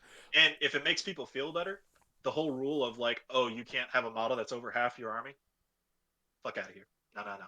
You want to play that corn dragon? Bitch, bring it. You're up. You're gonna play Right. that corn dragon. Right. Well, they fixed it. I guess they addressed it in the GHB anyway. But even if they hadn't, they were Play it. ready. Yeah. Yeah. Play it. Yeah. Bring it. Yeah. No. And I man, I see. I went to Nashcon. Not last year. It would have been the year before, right? And I think we ran into each other there. That was the first time we met, kind of face to face. Um, and I brought two completely different lists. Like I had a double. I had like my Death March list for Legion of Nagash, and then I had like my peak Nagash, like Nagash and them boys, like like other like completely different lists, play completely differently. I think I even got cheeky with it. Oh no, he ruined my fun. I was trying to uh, so Legions of Nagash is a bad book, and it didn't have sub allegiances. It had four different armies or whatever. And so I was trying to play like one list as like Legion of Night and then the other as like Grand Host, and he didn't let me go between the two. I had to be like all Grand Host or all Legion of Night, which did ruin some of my fun. So my turbo skeletons weren't as turbo as they could have been because they would have had Right. an additional 3-inch movement on top of their 3 and 4-inch movement. How poetic that you could have gotten 3-inch movement for that, and that was also the tournament when they unveiled OBR. You're like, oh my god, it's gonna be Osteon, Oh and then yeah, all of a sudden almost like they I ended up am getting James 3 Workshop, and I had machinations in place to make sure that I will always get to move an extra 3 inches. Oh yeah, oh yeah. Oh man. 3.0 is good. So to get us back on track, 3.0 is good. I think that it's the changes to the game itself have been very healthy, despite the fact that like the army that I one trick was punished by it. I think that Haywo kind of I liked what Haywo said about like the save stacking arms race. I think that that's very very well put. I do believe that that's probably still a little bit of an issue that somebody smarter than me probably should address. Mm-hmm. However, with that said, I do think that overall 3.0 is in a fantastic spot. It's very fun. I'm enjoying it, and as anybody can tell, I'm more competitively oriented. And if somebody like me that finds no glory, or excuse me, no joy in anything except like trying to get W's can have some fun, then I suspect most folk are having an all right time. That's a fantastic endorsement for 3.0. I mean, I can't add or say anything better than that. So two list format. Could you? How were the battle plans? Like, what do you remember the battle plans off the top of your head? Like, what round one, two, Yeah, three. I wrote them down. Right on. So first we played Savage Gains. I played that against Pagano and KO, which was it was a shooty list into a list that has an allegiance ability that says you may not shoot what you want to shoot. Yeah. It went kind of as you would suspect it to. We played Feral Foray in round two. I don't have my GHP in front of me. I actually have come very ill equipped. Beside the point. You're killing me, Smalls. So, try not to be small anymore. Yeah, round two I played. You're killing. Here, I'll recant. You're killing me, Swoles. Swools. Round two we played Feral Foray. Another good event. Another good scenario. I enjoyed Feral Foray. Round three was probably my favorite so far. Is the Vice. I'm really enjoying the Vice. I think it's fun. For those There that are haven't some played yet, lists. what is the Vice? For those that may have not played the Vice Right. yet, what is it and why do you like it? So the Vice is so you're playing long deployments instead of short board. You're playing long board, which is actually super swell if you end up getting an end table instead of being in the middle. Because if you're at the end, then both of you can stand at the end and just kind of be like, yeah, we can move this, as opposed to if you're like in the middle of two tables when you're just like, yeah, those reaching over here and I'll go around the table. And yeah, those awkward. peasants. Regardless, peasants, casuals. Yeah. So the Vice, your objective actually start in the corners. So they start at the very corners, one in each. And in battle round 2, they move in to the next quadrant. So everything is broken down into rectangles. So it moves in one. And then in battle round 4, all 4 of those are removed. And now there's just one objective directly in the middle of the board. And then it is, just like you said, fight me, nerds. Like, everyone's going to the middle. And if you want to win, it's going to be a blender. So. Yeah. It's the Boondock Saints. There was a firefight. Yeah, it really is, and the reason that I like it is not because it turns into a blender, because I actually don't like just like mass chaos. I also don't like chaos because chaos is the worst sublimation. Oh wow, yeah. Trademark. Big words from the man who plays soul stealing fish. Yeah, that came from chaos, by the way. Yeah, We are Slaanesh puke, so I mean, yeah, it's like, yeah. I don't know who No, would no, say more Slaanesh or Techless. yeah. I respect it though. I respect the hot take, and I respect the sort of unabashed love of the thing that you love, and Yep. fighting words against the things you don't like. I respect it. We stand getting performatively angry about games around here. Go. So the reason that I like it is not because it turns into this just like complete abrupt chaos in the middle of the board. It's actually because it's what happens before that, before round 4, because you have 3 rounds leading up to that point where there's no hidden information.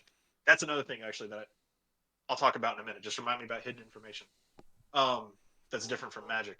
So, you both know where it's going to be. Like, you know where the objective is going. You know what's going to occur at round 4.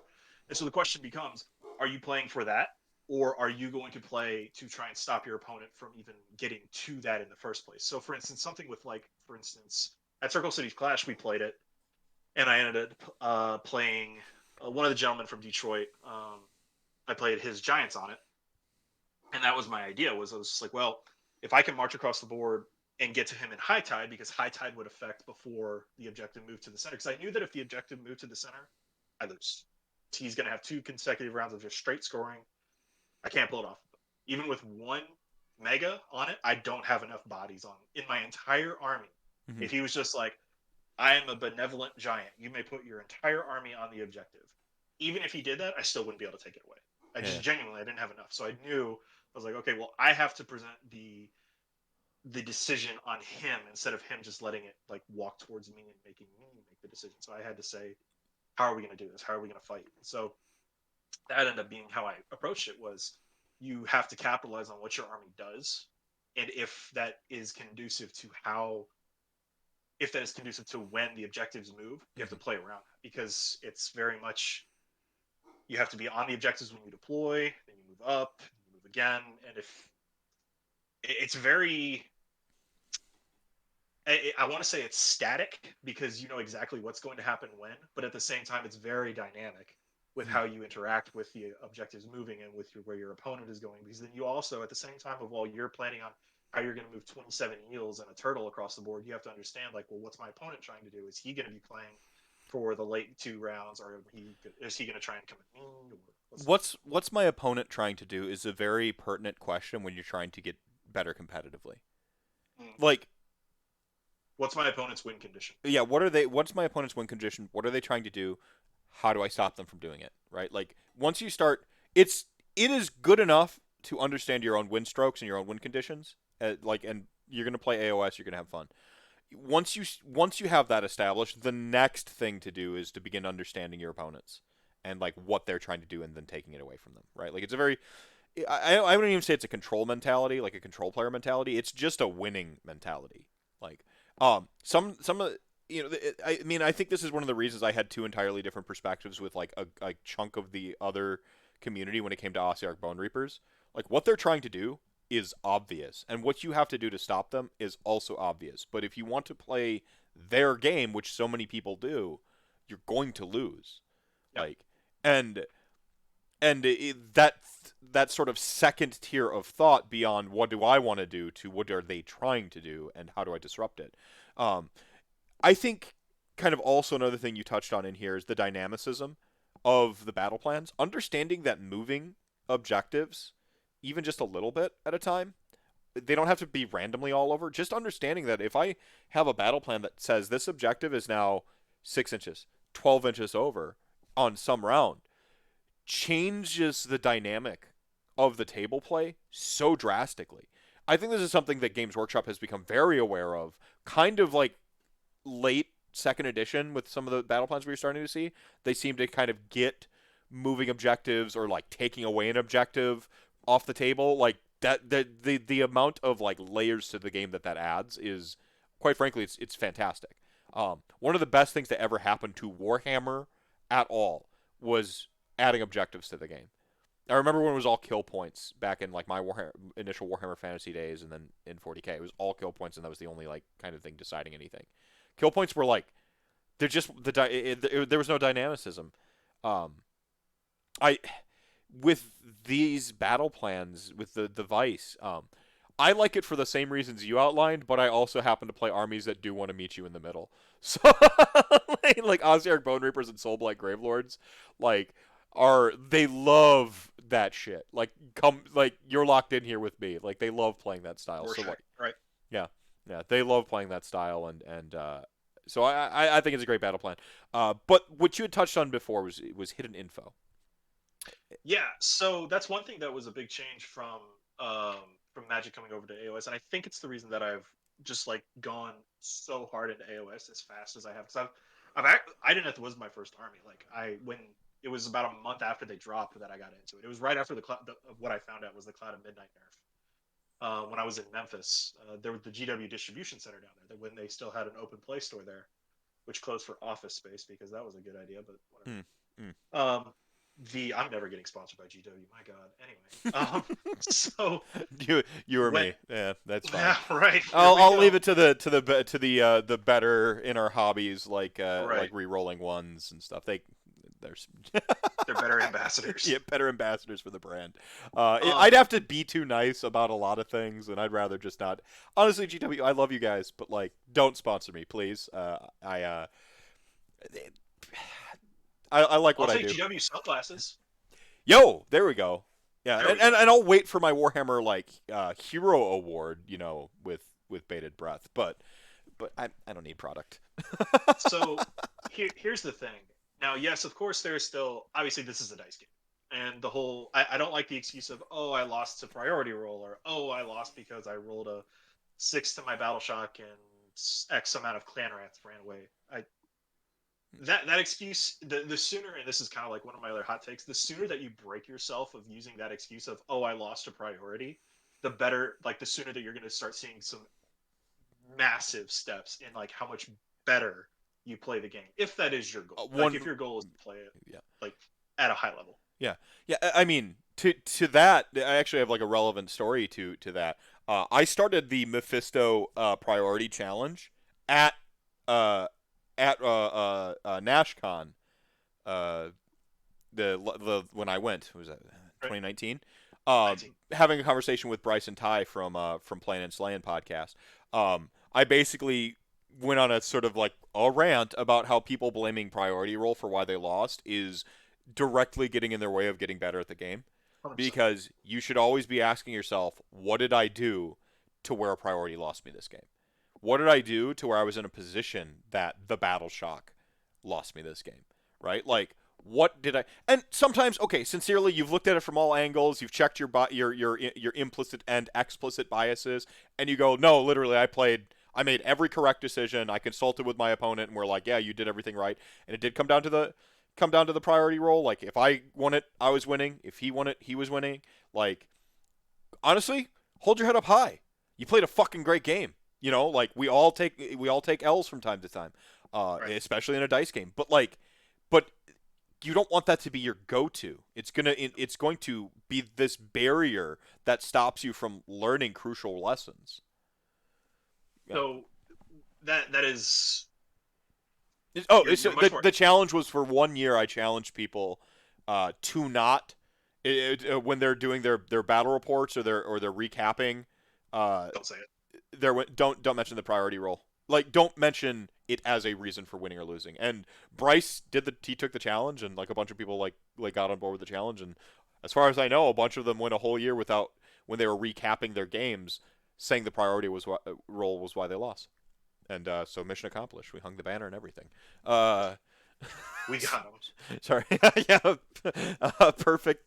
So you're talking about hidden So hidden. information versus a game of perfect information or known. Yeah. Exactly. That was actually where I was going with this. So in Magic, you can lose to things that are completely outside of your control. Now, yes, of course, like we have that with dice to a lesser degree, but in Magic, you can play the exact correct lines, everything perfectly, everything, and then you draw island, island, island, island, and you lose. And that's it was actually something that was one of the things that I really didn't like about playing Magic at trying to chase it at the Pro Tour level is because you you had this concept that like always like hung over your head. Like I can lose, do everything correctly, and still get punished. Mm. And in AOS, we have that to such a lesser degree that it's so much more manageable because we kind of like you made the point about TTS where like you have God's view of everything, and you say, "This is my army. This is what my entire army does. Do you have any questions?" Answer your opponent's question. Your opponent lays out their army. This is what their army does. You ask your opponent questions. You now have now. You are effectively playing, if you convert this to like a Magic scenario, you are playing as if you have drawn your entire deck, and we are now playing one game, go.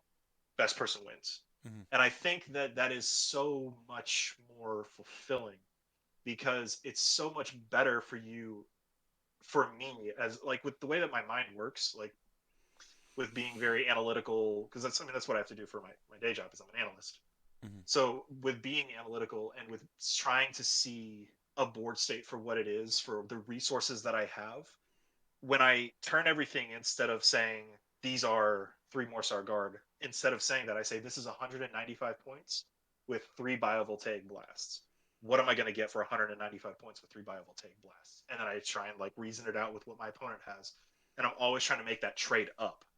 And that's of course that's a magic Magic term that thing. I'm not even going to Yeah. get into on that on Yeah. their that sense. But in AOS, that's what I'm always like. That's the reason that I'm always looking to do is I'm always looking to trade up with what I'm doing. So like the turtle, for instance, is like 385 points. I want to make sure that every time I use the turtle, I'm going to at least either kill 385 points worth of models or have an effectivity rate that is going to equate to 385 points worth of a model on the board. Well, this the concept of trading and trading up. This is why I think, with the exception of like Archaeon, Gotrek right now, why traditionally I've had very little problem with single overpowered models. No, Like Nagash in particular has always been pretty around a fucking 1,000 points. Like, let's just put it that way. He's always been around a fucking 1,000 points. Half your army. You have to get half an army's worth of value out of one model in a game with often five, six objectives. Like, it's very difficult to get that much value out of a model like that unless you really know what you're doing. Like, and so I mean, thinking of trading up or the value of a model and like this is 300 points versus 400 points. It's a good like it can be a good shorthand for gauging rough power. Like if I throw my 300 points into their 300 points, they should theoretically be about equal. Like if I'm the active priority player, then my 300 points should be a little bit more valuable than their 300 points, and so on and so forth. Obviously, that's not really like the whole story in AOS because there's so many yeah, that's force not canon. yeah, there's so many force multipliers. But to even begin thinking in that respect, and then to go to that next level of going, like, okay, well, can I, what extra value can I get out of my 190 right now? What situation am I in to where my 195 can trade up against Yep. their 300 points or whatever? Now you're cooking with gas. Like that, this is the way. This is the way you start to think of things. I wonder, like as we've kind of been talking here, if there is a value in coming over to AOS from Magic the Gathering and like as the totality of player that I think you can become. I think there is if your goals transition with you. So if you come over to AOS and you're looking to like retire from competitive gaming, less it's to it may to a less degree, but if you come over to AOS and like you still have that drive to be like, well, I want to play competitively, I want to try and take down Adepticon or the Atlantic City Open or LVO or Yeah. Insert tournament here, Summer Slaughter, if you're across the pond. If your goals transfer with you, then yeah, I definitely agree, because you're still going to have that mindset and the mentality of being mathematical with how you play with your toy soldiers, Yeah. for not for lack of a better way of explaining it. Yeah. Because if, for instance, if I was trying to just pick up a brand new army and just run it down mid because it was the hot new stuff, there is a certain level with AOS that you will not be able to reach, just because there is so much of an investment. And you brought this up earlier with a fantastic point. There's a certain level of just like knowledge that you gain from just playing the army and seeing how your army interacts with the rest of the army, because that's actually part of the reason. It's a lot of the reason why I actually say that that's not really in a really good position right now. It's not because the army itself is bad. It's because what 3.0 has turned the game into is the antithesis for what Ideneth was doing in 2.0. We are much more reactive, we are much more defensive, and we have much more ways for you to, and this is go back to my first point, but to elaborate just a little bit, there are more ways for you to interact with your opponent in ways that in 2.0 you never had the opportunity to do so. So, for instance, in 2.0, the gimmick was you had the Flethen gimmick of like turn 2 high tide. In 3.0, it doesn't even really work that well, because you take first going into high tide, because obviously, I mean, if you're going to be off the charge, then I don't know why you would like flip tides and go into it anyway. If you're playing Eels, I should say, excuse me, caveat, of course, if you're playing Eels. Yeah. And if you give your opponent the ability to react to you with the implementation of Unleash Hell, with the implementation of redeploy, with the plethora of CP that we have now available to us, monstrous actions, heroic actions, there's so many more things to do that you get to do as a player now, that can dissuade the alpha strike mentality Hmm. and the alpha strike playstyle, and that's good. That's the thing, and that's the reason that you don't like hear me like piss moan and crying about how Ideneth isn't doing nearly as well as they were, because yes, there are still people who are going 4-1. Like, I'm sorry that yes, my one trick army got nerfed. Yes, Yeah. I Nobody's get it. nobody's sad for you. Like they busted out the Right, tiny violins, right? Like right, exactly. IDK. I think in terms of like the modal dislike of the army was the highest. Like we had some peaks. Like Sure. means and a Oh, we higher were the mean average average. numbers. But yeah, the modal, like it was just so consistently disliked for such a long period of time. Yep. Nobody shed a tear for IDK except for like me and like the people who played it, like sincerely, like perhaps you. Go on. Sorry. So, see, like that's the thing is and this was kind of the poetic way that I explained it to people, so that I could just say it and get it over with, so I didn't have to give somebody a 30-minute lecture on like the machinations on how poor Ideneth's playstyle is with a 3-year-old book written for pre 2.0 rules and 3.0 now. The thing is that, I'm sorry, I get salty when I think about it. No, it's That's the only. fine. It's fine. Like I'm hoping y'all get a new book. I like if I were king for a day, I would make sure that IDK. I'd want Sylvaneth to get a retouch, not necessarily a full book. Like the Broken Realm stuff, almost like just like fixed a bunch of shit. I'm like, so like they just need a retouch or revisit. I would be the benevolent Lord of the Tomes. Like I would try to, Nagash has his nine books of Nagash. I would have 9 battle tome changes that I would do as king for a day that would like fix 9 specific armies that need it, and IDK is one of the 9. I'm sure Um, Scave would appreciate it too. Fuck Skaven and their storm Fuck. friends. No, no, I actually love Skaven, man. So the poetic way that I explained it to people was like, we had our time in the sun. Like 2.0, like our book was not even written in 2.0, and you were you and Joe Pagano were both one of the people that I talked to at Nashcon 2019 that kind of gave me this mindset of it, that Ideneth was the gatekeeper. Like we were affinity. Like, Yeah. and for people that don't know Yes. what affinity is, it is like it Perfect is. metaphor. Go ahead. Thank you. So Yeah. it is like, go fast, game one, get you. And if you can beat it, you have a good chance of like top 8ing your event in Magic. If you cannot beat Affinity, you have a problem. And it's not even just like when you get to the event, it even incurs this relation when you're list building, because when you sit down to build your list for an event, you have to ask yourself, can this list beat robots? If your answer is no, you have a problem Right. because you're gonna see it. Yep. And that was the thing. And that was kind of how I explained it to This people. It is was like this is we what had our Mega time. Gargants are right now, by the way. Sons of Behemoth have taken Yes. the IDK role. Like, if you Yep. can't deal We with have. 35 wounds in one spot, go back to the drawing board. Like, Yep. Sorry. yep. It's unfortunate, but yep. Sorry. And that's the thing is that's the way I explained it. I was just like we had our time in the sun. We for all of 2.0 we did fine, better than fine. 4-1, 5-0, 3-2, at like a minimum 3-2. That is an exceptional run over the course of like 2.5 years. So if I have to suck, I don't even want to say suffer. I think But you got your best IDK trophy at LVO. I think was it yeah LVO, right? so well, I got second place Renaissance Man, which I didn't even know what it was at first at LVO, which was like best overall. I guess it was like Yeah. combination of paint, score, and Sports. game. And it's sports. Mike, I won a best sports award. Yeah. Yeah. Yeah. There's actually there's a funny story about my Y- about that trophy that I'll tell you about. It involves death too, so you'll appreciate it. Metal. But yeah, but that's the thing is that like we survived or not even survived. We thrived in 2.0 for all this time, and so if now that 3.0 has landed, it's gonna be like maybe 6 or 7 months probably. From what I've heard, the word on the street is that Fish will get a new tome in March. That's fine. Well, time is Honestly, meaningless, but yeah, like if they get one in the next year, that'll be it won't be on what them and Nurgle have the two oldest books right now. Nighthawk. There's three of my 9 books of Nagash right there. Like, you know. Right. And see that's the thing is like if I have to go like 6 or 7 months of not playing Fish, I can use that 6 or 7 months to go full circle to my first point. I can use that this time now to help teach my local club like things that I've learned over the past couple years. And I can help them grow the people that we have because like we have some very analytical people here in Indy.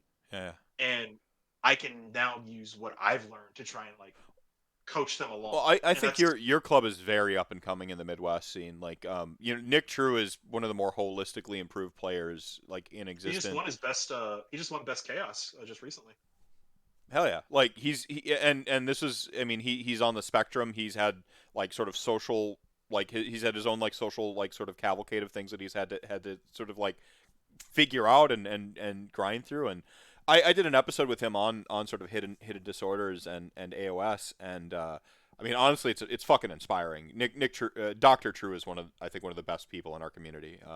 Is 100%. And to see him like the sticking with it and trying to become a better person to play against, a better pilot, like a better ambassador, like just I think has been one of the greater transformations. It kind of like mirrors / parallels yours a little bit, which is why I think it's sort of like a tale of two cities, but with you both in It's Indy. actually really interesting because Nick was actually the first guy that Brendan hooked me up with when I got up here. He was just like, "There's a guy in Indianapolis.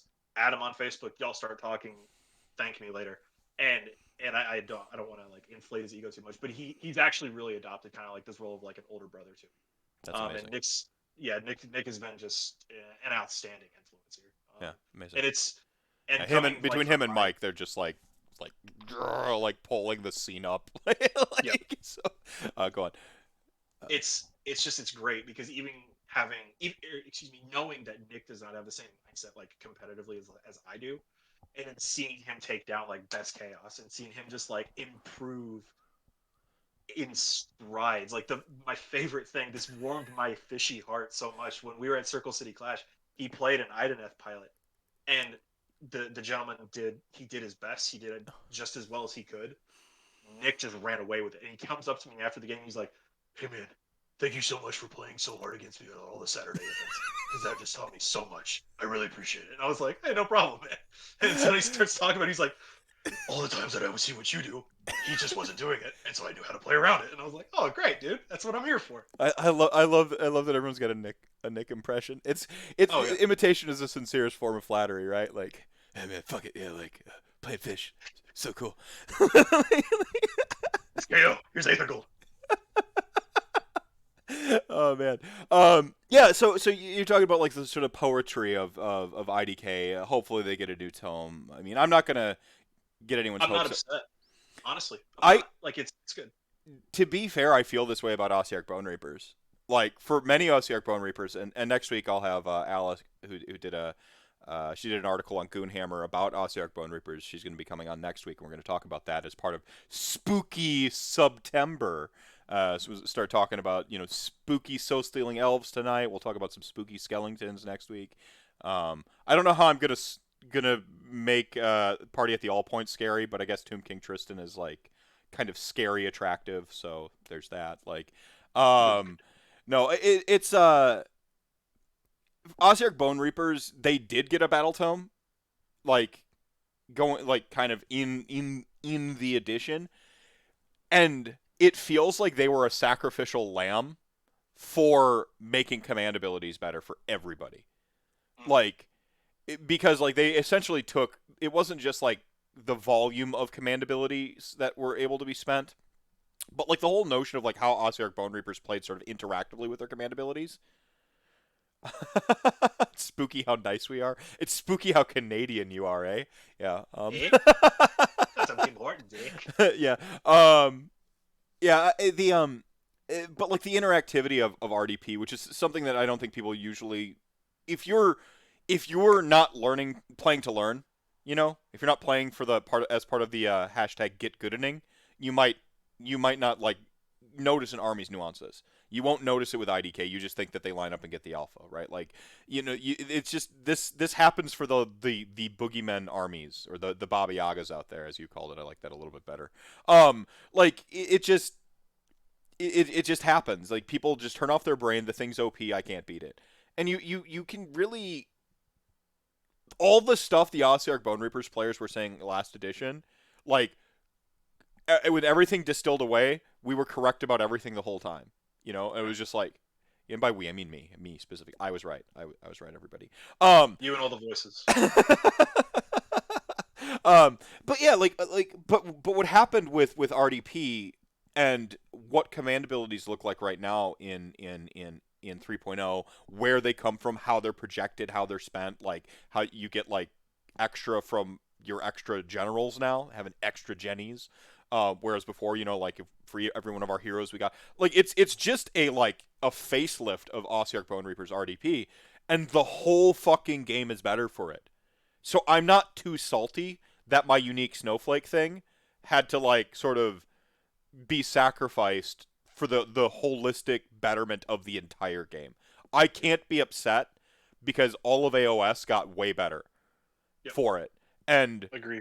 I mean, this is one of those like the Game of Thrones moment. I want everyone to know that I did it. Like I want it, like I just have an image of like Catacros's face like superimposed instead, like make a meme like, let AOS 3.0 know that it was me. Like, like I like that actually. yeah.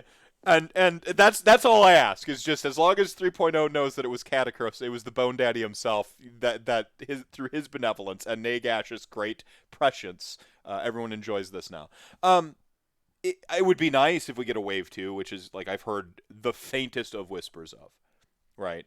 And it's pure speculative. I think it's all mostly speculation off of like the one box Shadespire or whatever. Like I'm not putting a bunch of stock in the fact that we saw one archer, but No. but it'd be cooler if they did. Like, Well, I mean, even so, like with Shadespire, when they just did Elathane's Soul Raid, and when Vince and Tom did their like fixing items show, like I was like spamming chat because I'm just like, I've done this, I've done this, I've done this. And one thing that I actually thought, or that I posted on there, was on foot Archaeons. So like the eel riders, like the Spartans, yeah, having them on foot instead of just always riding eels. yeah. And I was just like, that would be a good like, it's another infantry piece. Then you could like have, an actual proper not sword and board, excuse me, but like spear and shield army. And I was like, wow, this would be great. And then they're like, we're gonna do that, but we're gonna do it with light elves instead. And I was like, oh. Well, I mean that's a whole just it's so true. The meme isn't even a meme anymore. It's just how it is. Sorry, but LRL get to do it. Everybody, like whatever it is, the thing that you thought would be awesome for your army, they got it. Yes, and we all just need to kind of get over it a little bit. I maybe I'm too dismissive. How people feel is you're allowed to feel however you feel. You can't help it. You have all kinds of internal biases and programming, gene stuffs, your soul, whatever's going on. You are who you are, and you're going to react the way you are. It's what you do with it. For me, that's the worthier part. If So you go ahead. when you said that just then, and I apologize for cutting you off. When you said like how you make people feel, like, and that's a big part of like the community that I really like, is how welcoming they are Hmm. to complete strangers, like to people that they've never met before. Like we have people that are just like being very outgoing Yeah. and doing everything they can to welcome them into the community. And I know that it was one thing that we had mentioned, or that we had talked about offline before, was with Michelle, my wife. When we were at LVO, the gentleman that was TOing the event in round 4 or 5, and this is my story about Renaissance Man. I respect it. He came over, yeah, he came over to our table and he saw that she was sitting there and she was, like twiddling on her phone, TikTok or something. I can't remember what it was. And he asked her if she was, if she was playing in the event. She said no, she was just here to see the sites and support everything. And he asked if there was an army that she, did she pay attention to it? Did she like any specific army? And she said that the one army that she really liked was Nighthawk, because she liked the Black Coach, Lady Olinder, and the Chain Rasps. And, or excuse me, not the Chain Rasps, but she said it was King Doot, uh, Yeah. Court of the Craven King. Excuse me. Yeah. Um, and so he was just like, oh, okay, fair enough. And so we sat there and we talked for a minute. We finished our game and we go home. And like 2 weeks later, I have this giant box at my doorstep, and I'm like, what? It was like somebody finally found out my address, and they actually shipped me a horse head. This is here. Here we go. Finally, Like it has happened. Like it has yeah, happened. I've practiced for I this. I'm ready. yeah. Let's do it. So I put it on. I put it on the kitchen table. I've got my glasses on, not my sunglasses. I've got like actual glasses on. I'm like, this is gonna explode. It's gonna be I like, like this visual better if you're wearing the sunglasses, but this is because I no. like you, man. So like I'm standing there and I'm just ready. I'm like, this thing's gonna explode. It's gonna be glitter everywhere. It's gonna be awful, and I'm gonna be cleaning this up for like 6 weeks. And I open it up, and there's a silver hammer there, and I'm like, I pick it up, and it says second place Renaissance Man, and I'm like, well, clearly this is to the wrong person. So I set it down, and I keep opening it, and it's a Black Coach, Court of the Craven King, and Lady Olinder. Yeah. And I'm looking at it, and then there's a note in there. It says, "Welcome to the hobby." Yeah. And I was like, "You sneaky devils!" Yeah. And that was my prize support, was the Court of the Craven King for her, because he came over and he knew that I was going to win, I guess, in round 5, and that was it. Yeah. No, that's fantastic. I mean, and for me, that's sort of like inclusion, opening the gates, and trying to get more people to play our great game. I mean, that's pretty much what I set out to be an ambassador for. Like, is just to try to get people to like. I love this game, and so I know it's great. And why wouldn't I also want people to like play this game that I love and know is great? Like that shows that they have good taste, because I have good taste. Like, um, You have it's impeccable taste. it's perfect taste, yeah. No, I mean that's awesome. I mean that's really awesome. I mean, I think about like the sort of like the first hit is free, right? Like, and then you're here. But no, I mean the community is just there's nothing like it. I mean, it's to have these bonds that I have with people have literally carried me these last 2 years. Just through some really some just stuff, and having a game to look forward to and to talk about all the time, and it's special to me. Like AOS is special to me, and you have great tournaments like Nashcon and Circle City Clash and Brew City Brawl coming up this weekend, which I'll be making an appearance at. I just can't take the whole weekend off. It works too rough.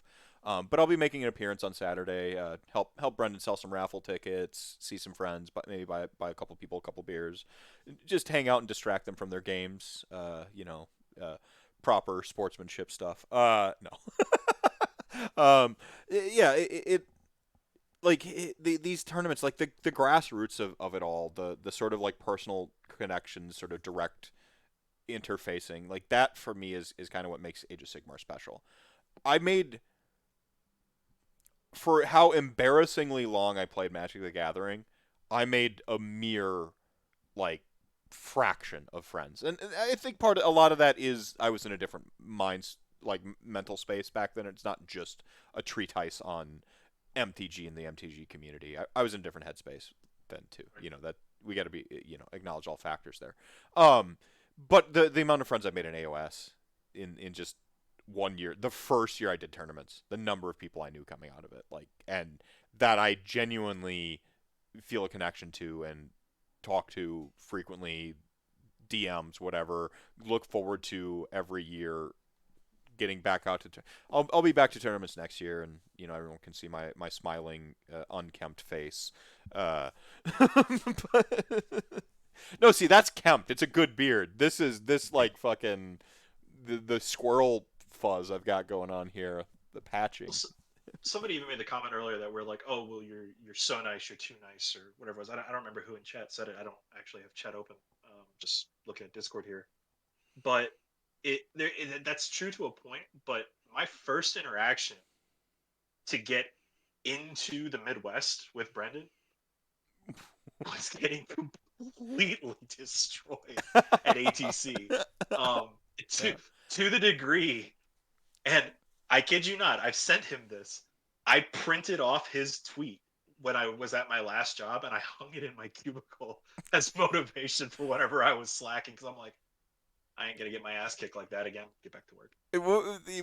I'm sorry. What did you print off and have in your office? Like his Oh, okay. tweet or yeah? So so he tweeted, Brendan. He tweeted this picture of the board at like the top of two, top of three, something way too early in the game for it to be as bad as it was.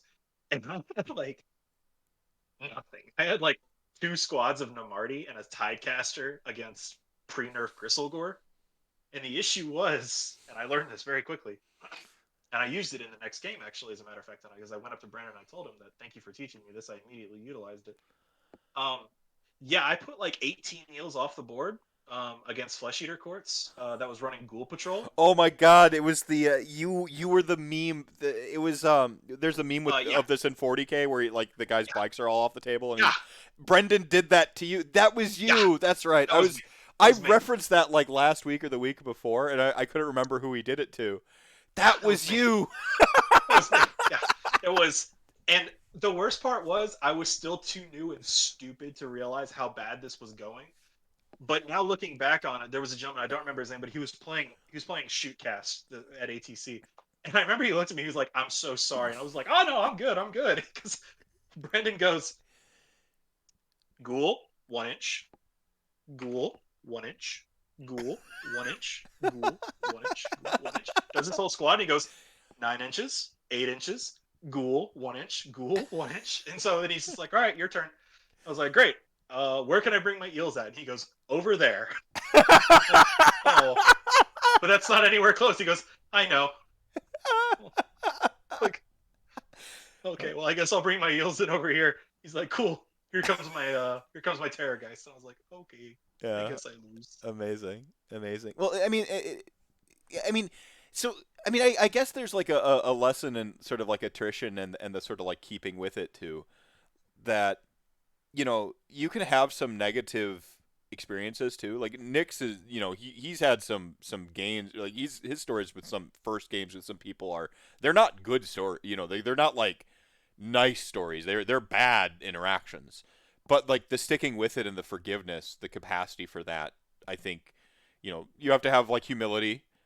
You know, Mm-hmm. so you possess humility, and then the community has to have the forgiveness, and between those two factors, like, yeah, sure, man, like, Well, like, that was the craziest part was because when I would lose in Magic, like my wife tells me, like you would see my neck get red because I'm just getting so flustered.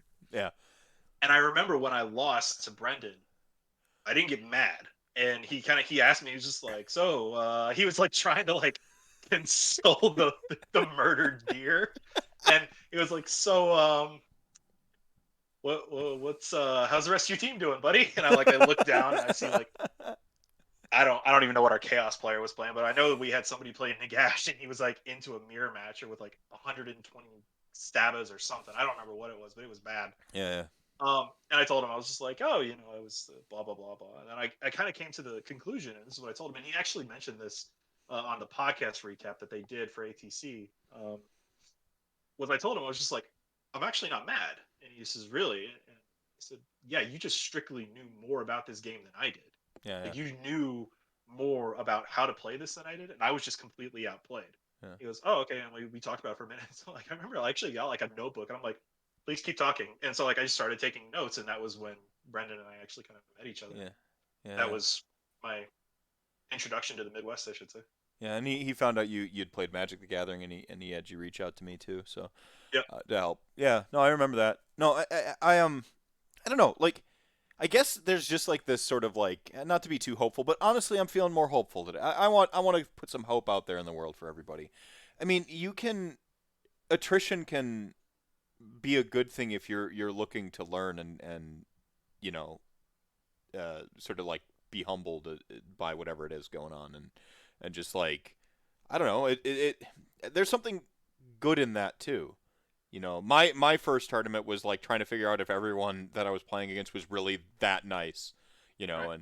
and like I have, and just Valid concern. every round being like, are they really like, where's the other, like, where are they gonna like when's the gotcha coming, right? Yep. Like, and You're waiting for the rug to get pulled out. You're just yeah, like, yeah, just waiting, and it never came, and then going to my next tournament and being like, just like, well, I'm bringing the wrong meth to these events if this is, and I remember the feeling, like how awful I felt because I like, again, no one knew my narrative. No one. That's not true. Christian knew who I was. Mostly nobody knew who I was, and if anyone did know me, they just knew that I was the friend of that Haywo guy, right? Like, and I remember like walking up to the table and like I would have Nagash, like I had my army case, and I had Nagash in my hand, and like people would see me just put Nagash down, they'd already be going like, ugh, Nagash, right? And maybe busting my chops a little bit. The story I didn't know is like that Brendan and Detroit had been terrorizing the Midwest with Nagash for just like a whole calendar year. And then I show up here, this new guy. They don't know that like I'm the guy who's willing to get a Nagash tattoo on his forearm because he did some shit for charity. Like they don't know any of that about me. And but again, that goes both ways. Now, by the time I ended that tournament season, I'm walking away with the best sports on the most hated single model at that time, the Gotrek of his time, right? Like everyone's just running Nagash and Grimghast Reapers, and because people, you know, kind of like let me come out of my shell and like sort of introduce myself to the community, and I going to enough events, people started to know me, like, no, he really does just love this, he really yep. does just love like Nagash that much. He really does love skeletons, and like I'm taking a little bit of a break from Ossiarch Bone Reapers right now to play my Soulblight Gravelords. For me, it's just like a homecoming. I'm going back to my LON stuff, with some new models thrown in because there's new models and they're cool, and I want to play them, especially Vangorian Lord. It's sweet and brings a great Oh steroid.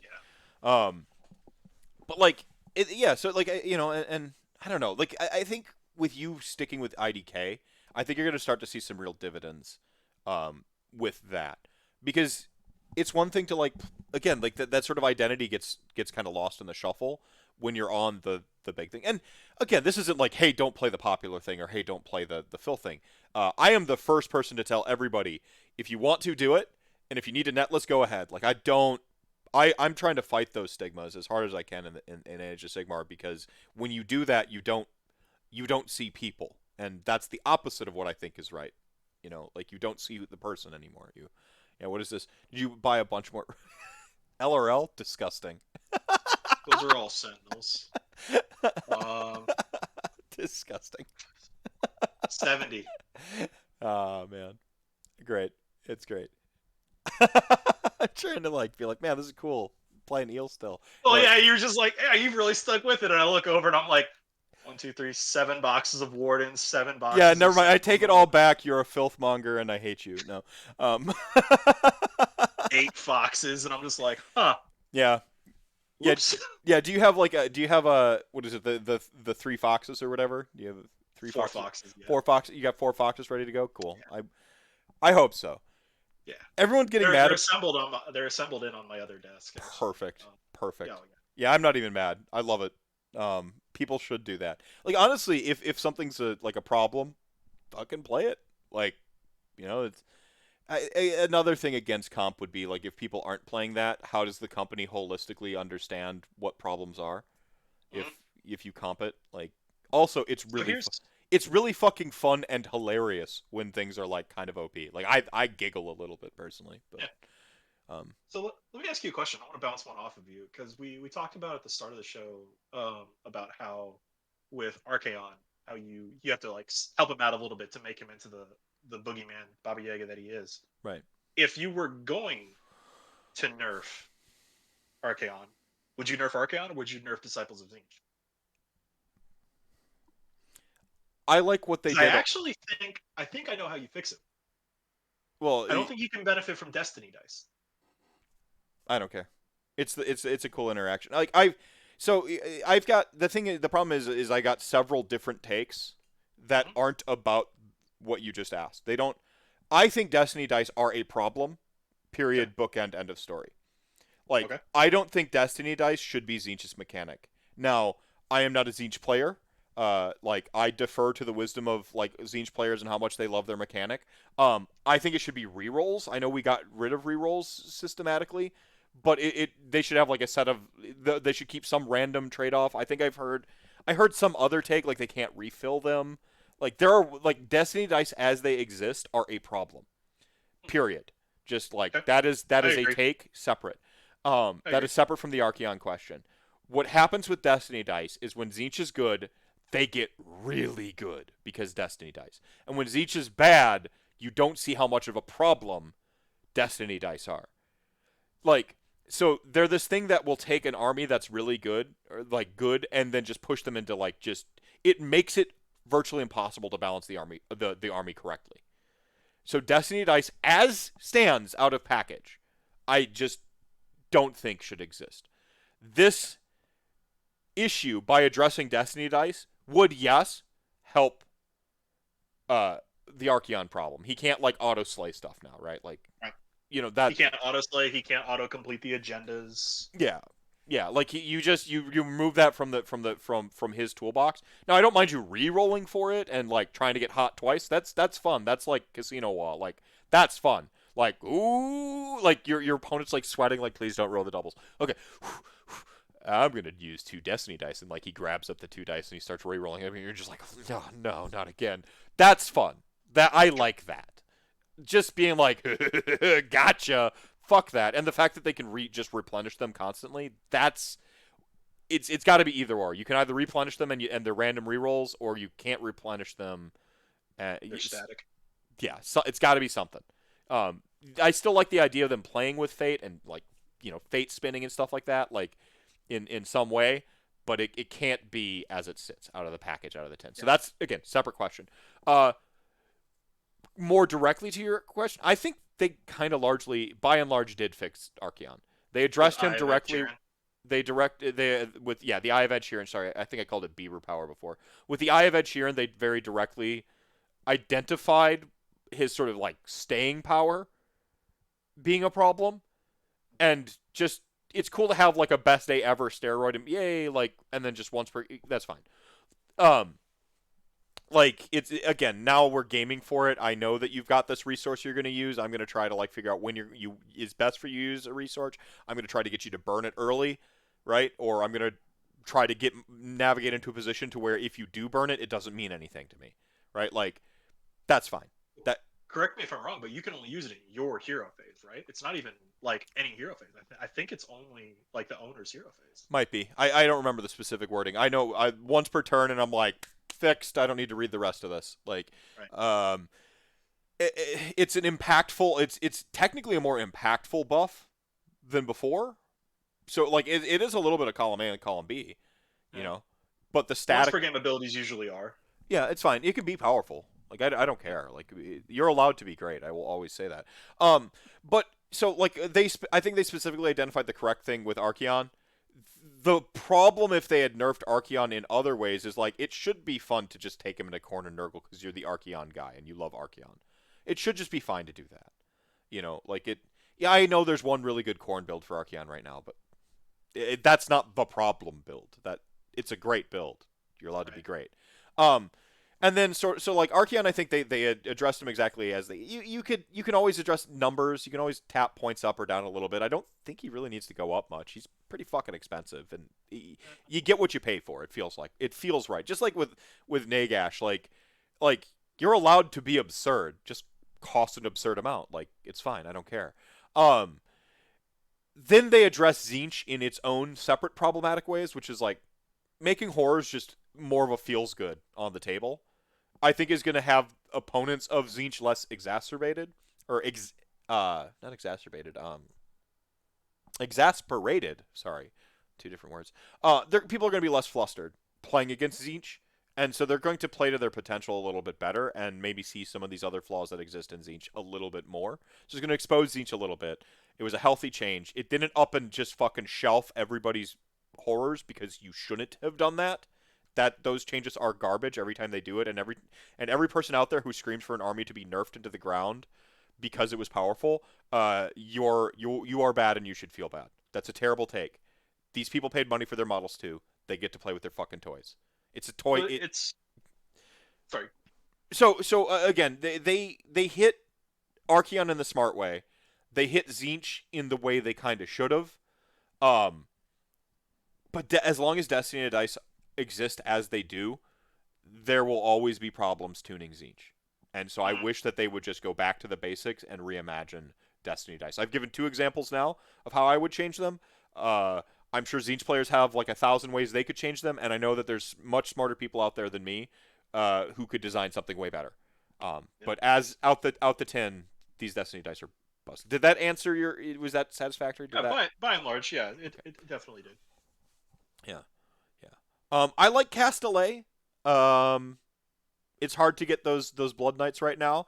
Virkos Dynasty is best Dynasty though. You're allowed to. I mean, I own a Virkos Dynasty T-shirt, so like obviously it's the You best. really? Yeah, I do. Oh, um, nice. no, I like Castellet, Virkos, and Avengerai. I like all three of the new ones. They're great. I think Legion of Blood has some insane tech. Just waiting, and anyone that can play Graveguard as battle line, wonderful, That's the goods. wonderful. Yeah. So, um, yeah, no, Virkos is the best. There's always going to be the best, and I think we need to stop worrying about there being the best, uh, from like narrowing our vision and fixing us in some fucking terrible perspective where we can't see out of our own ass about other things that need more addressing or you know like right now Ivory Host is still trash. Does that mean that you should go in and nerf like Mortis What's Ivory Praetorians Coast? and Oh, Petrifex Elite in Ossiarch Bone Reapers? No. Like fucking fix Ivory Host. Like like um I had a thought. You just brought it back to me. Thank you. yeah, you're welcome. No, so Um, like you're allowed to have the best, but like what else is like what's the gulf between the best and the not the best look like? And that's what you need. That's where people should be focusing their attention, not on that the thing is the best. There will always be a the best. So so there was actually a take that I had before we got like the full Broken Realm series dropped, and we saw like the implications that it brought to AOS. And my theory was because of course, there were people clamoring for like nerfs to Ideneth back in 2.0. They were just like nerf heals, it, heals it are was it was overpowered. again it was modal. It was constant. It was. It always like was. like the main hatred focus month it shifted focus month to month GHB to GHB. It was Skaven, it was Feck, it was Slaanesh, like IJ for a very short period there between their battle tome and the GHB. People were hating the casino IJ or casino wall IJ where they just had infinite walls basically that they could stack. Like there was always a thing that people hate the most. IDK wasn't that, but it was like the most Right consistent. there. Yeah. So my take back then was that the way you nerf eels was not actually nerfing eels. It was making something else in the book playable Yeah. because the book was so poorly written for 2.0, like after we were into 2.0 for so long, that I told people it was just like the reason that you only see eels at tournaments is because there's nothing else in the book that's worth taking. Yeah. As soon as Broken Realms Morathi dropped, a Leviathan was in almost every single Ideneth list. Oh, every IDK And that's player. 300 Yeah. something points worth of eels that they are no longer taking. Yeah. That is a good change. Yeah. Well, I mean that's the parody within the book. Like, just give people an excuse. They want Yep. to play their sweeter stuff. Trust me. Yep. I Nobody want to play likes Eidolons. Yeah, nobody wants to play spam builds mostly. Like, don't get me wrong. Like, I respect the person who just wants to put the most clan rats they possibly can on the table. Respect. You know, like Sure. you want to put the horde. Like, I don't actually mind spam as like a thing that people do. It's when it's the only thing you can do Yeah. that I have a problem with it. And it's yeah, you could technically have ran thralls before, but like you really couldn't. Like they didn't. They actually don't function with a No, 1-inch reach on a 32 mil base. Like you're not playing the game of Age of Sigmar even. So even the people really wanted to, like again, like just give me an excuse. I'll play the other stuff. That's why the SPG Battle Tome is I think a really healthy one. I have an excuse to play skeletons even though everyone's like high on zombies. I'm like I have an excuse. That's all I wanted. Like Kragnos came out. Alariel's now playable. Like that's all they need. Just like give them, don't take away their walk the realm moods though. I don't know how that got pushed on the it's first. fixed. It's fine now. It's fixed. They You know, fixed it. Yeah, the joke still gets to stand for at least another week or so. it's true. But It's true. that's the thing is that like there was just nothing else to play. Like so I won in 2020. I went to in 2020 I went to Armed Forces Day up in Chicago and I won. Like I took it down. Yeah. The most I lost was like 4 eels in one match, and I was to Zinch. Mhm. Because it was Volturnos to Soulspire and 27 eels, like 27 more Sargard. There was nothing else for you to take in the book before Broken Realms Marathi came. And then Marathi comes out. Turtles are good. Sharks are good. Eidolons are good. Ship it. Yeah. Let's go. Yeah. Well, and yeah, no, I mean, and that's the thing is like again, you got to be aware of the gulf between the best and the other the not the best. That's the thing. I wouldn't worry so much. Like if the best is so clearly out of bounds, like obviously, there are really actually very few cases of those though. Something that is so the best, it's the problem ruining everything. Usually it's a matter of just the other shit not being desirable. Like almost always. There's a couple of exceptions. You know, Slaanesh everything was kind of like pushed and kind of a little bit out of bounds. But even then, there are stuff in that book where you're like, you wouldn't take it because of how much better, Keeper of Secret spam was at the time at its peak power, right? Like again, players just want an excuse to play with their cool shit, and they should have it. They should be allowed to play with their cool shit. I too want to run one unit of everything in my book, and like not feel like an idiot for trying to do it, And then I show up to the table and I go, or show up to a tournament, I go 0-5 because like literally the army doesn't function. No, you got a problem, fix it. So, 100% agree. yeah, yeah. I remember reading the IDK book after I first got it, wanting to not play eel spam, and every part of the book was just like play eels over and over and over again. And there's, I mean, that's another thing is like because eels were so the best. So cost efficient. Yeah, it was hard to see the underlying problems with the book, which is the fact that like your sub allegiances pretty much are non-existent. Like they really don't do much of anything. Rituals are a cool idea. They're not really fleshed out. Like like there's so many different things in there that like were a good idea or weren't pushed far enough, or like honestly like a bad idea with some of the just some of the there's 2 sub allegiances worth a damn thing, and the rest are just like immediately forgettable. Right. No, I agree. So yeah, you have the one that can flip tide, and you have the one that rerolls wounds against monsters, and the rest. Yeah. They're cool for paint schemes, I guess. Yeah, cool. Yeah, no, I mean you can win some hobby hero awards. That's cool, man. Like, yeah, and again, and I think that psychologically speaking, players against stuff when they don't see such like egregious, like sort of spamming the best thing, I think they're more forgiving of armies being good, for the most part. Like, because they know that they're not going to see all eels all the time, which is where Sons of Behemoth are kind of like an interesting thought experiment for me. How long before the will of the community turns against Sons of Behemoth? Like with an IDK, or does the destruction sort of wacky uncle like shtick that destruction kind of gets to where everyone likes it a little bit more? Does that hold longer? This is a Uh, philosophical question. I don't know. I don't know if there is an answer. I don't know it.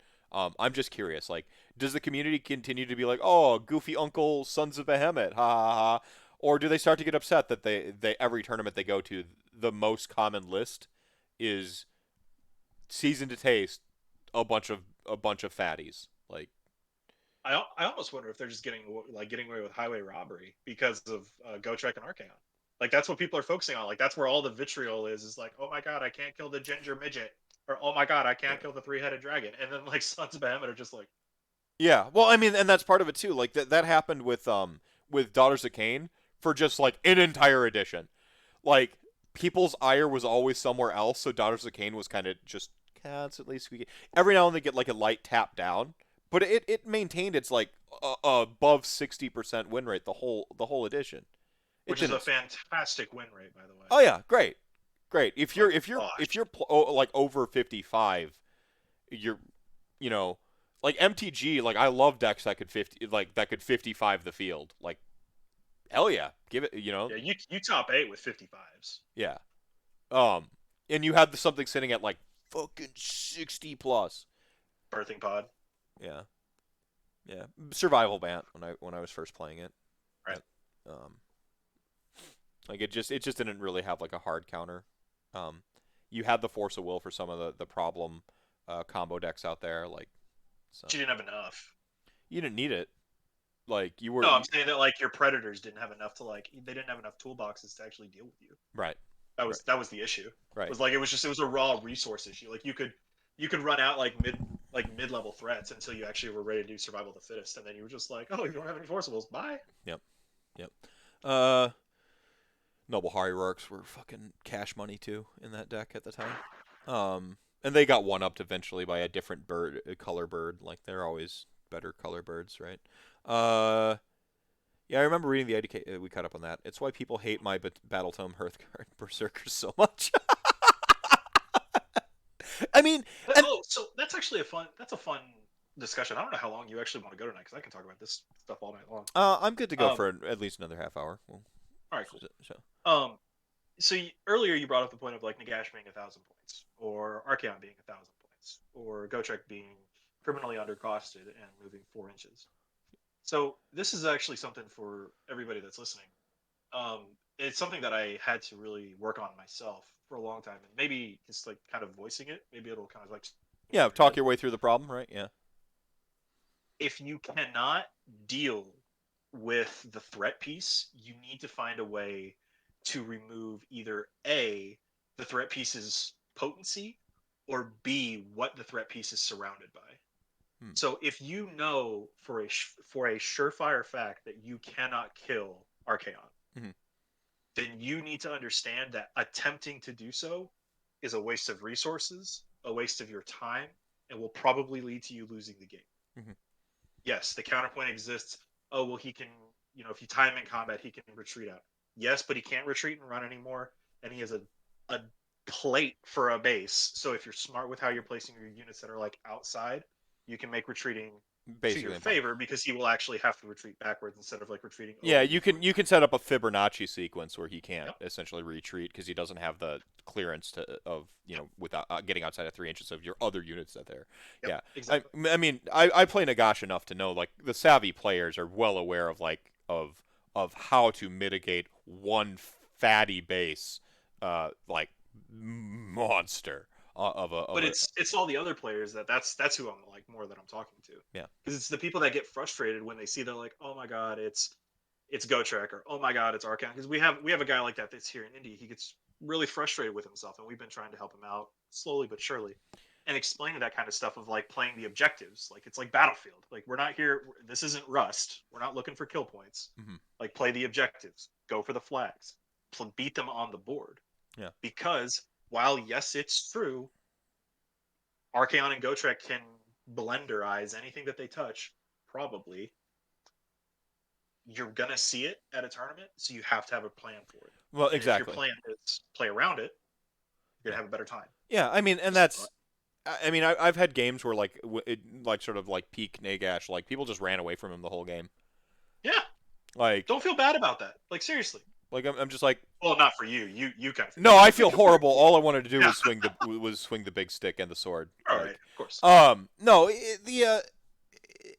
I think that there's a psychological lack of fulfillment to people when they don't see models there dying. is Like 100%. people like in our game, they like to feel things die, and that can become a barrier to like sort of seeing the broader like win conditions of the game when you're like, I just want to see the stuff die. Like they would rather kill Archaeon and lose than not kill Archaeon and win. And I think that that's just like I don't have any answers for that. I think that's just how people generally are. I think, That's a uh, mindset. That's just what you are as a person, or yeah, excuse me, as a player. So yeah, and so it's like I mean, how do you get everyone to like switch, just collectively switch their mindset, right? I mean, but what you're saying, like with the problem with Archeon, Sons of Behemoth do that 3 times. yeah, I like, know. like they have 3 models that do that, and they count for 30 scoring, like or 20, 20, and 30, right? Like or they have 2 of the fatties and like a bunch of babies. Like it they're doing the Gotrek thing or the Archeon thing or the formerly Nagash thing or the Marathi thing. Like they're doing that, and then they have 3 Marathis in their army or 3 like. Is it forgivable because it was as advertised? This is the army that only does this one thing, and so everyone's like, "Yay!" Or are people going to like become fatigued the more they realize they get back to tournaments and they realize like I you're think gonna. in time they'll see it. You think so? Yeah. I think in time, but that's the thing is we have super powerful named characters that are like there are books written in the Black Library about Archaeon and Gotrek and Felix. Like we have these like characters that are just running rampant, and that's where people are like focusing their ire right now. And that was kind of why I kind of made the little like joke about Sons of Behemoth just kind of like shuffling along because they are. Yeah. It's gonna shoot. There's a reason that I can't believe I'm about to say this. There's a reason that arguably the best club in the United States took like 9 of them to a tournament, Yeah. like 9 lists of them. It wasn't like one dude was like, I think this is probably a really good list. I'm going to bring this. And his buddy was like, hey, I think I'm going to bring Warp Lightning Cannons. No, it was, you're going to bring Kragnos and 3 megas. 2 megas. You're going to bring 3 megas and 2 babies. You're going to bring 3 megas and 2 babies. You're going to bring 4 megas. And you're just like, why are there so many giants around me? What is this? What is my name? Without being a Jack? fly on the wall, I know that they've got some gamesmanship to them. Like Of course. they'll do it to mess with people. Like they all brought Nagash to mess specifically with Brendan one tournament, right? At Midwest Meltdown. So like I know there's some gamesmanship to it. Like who will ever know? But they wouldn't have done that with like Beasts of Chaos. You know, like I'm sorry, but a brief tangent. I love how hard Beasts of Chaos counter Lumineth Realm Lords. It's oh, actually BOC hilarious. are way better than they're given credit for right now. Oh man, dude, it's hilarious. Oh I no, love like it so much. as someone who still considers himself firmly a BOC player, even though I haven't like taken them out first. I not everyone took anything out for a spin last year, so I'm fine. So I still consider myself a like a BC Chaos player. Like they're still my vacation home predominantly. It's them and Slaanesh were kind of building the second vacation home. But like um I'm like is everyone sleeping on this? Like Unlightened on discs are good again, and they were a problem before in the same way that Eels were. Yeah, Beastclaw Raiders are a really hard counter to LRL. Beastclaw Raiders or Beasts of Chaos? Beasts of Chaos. I'm Beasts of not sure Chaos. if I minced my words or whatever. No, It's easy to Beasts of say Chaos. beasts and say the wrong thing. Um, Beasts of Chaos. Painting 4 giants seems like the less of a hassle than painting, basing 200 rats. Well, and the army is popular. It's a slam dunk. I didn't think there It's were also that. like 2 war scrolls. It's like all the things that I would think people would hate, right? Like How eels. many scrolls do I need to memorize? Yeah. Well, everyone hates like IDK, Hearthguard Berserkers, anything that spams anything, Mortat Guard, anything that spams anything, they hate it.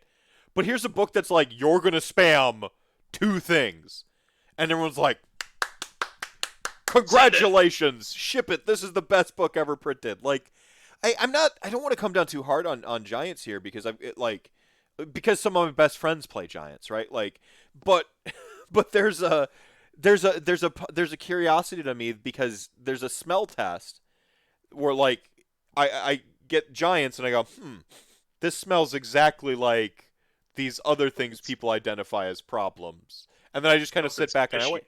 Because, I mean, you got to keep in mind in all of my questioning, like, I usually defend the things that are problems too. So I would, if the other shoe drops and everyone starts like shitting on Giants for a bunch of reasons, some real and some perceived, I would defend Giants too. But like, I'm just curious where the animosity is right now. Is it really just tied up in them? Dinma wrote a couple messages here I want to get to. It depends on if new battle tomes give out tools to deal with them, or if Giants standing on objectives are the main problem to solve, and you lose while throwing the kitchen sink at them. Yeah, I mean, there's armies that like books, battle tomes that can't deal with that right now. They can't deal with scoring 20, like with 2 or 3, score 20, fatties, 35 wounds apiece. They don't have the tools in their book. Skaven Entire can book. actually Can't do it. like pretty much, but there's books that just kind of the entire thing entirety can't. Um and yeah, so yeah, I mean if that's if they stay in that space, or as we see points adjustments and things to where like everyone can kind of deal with it.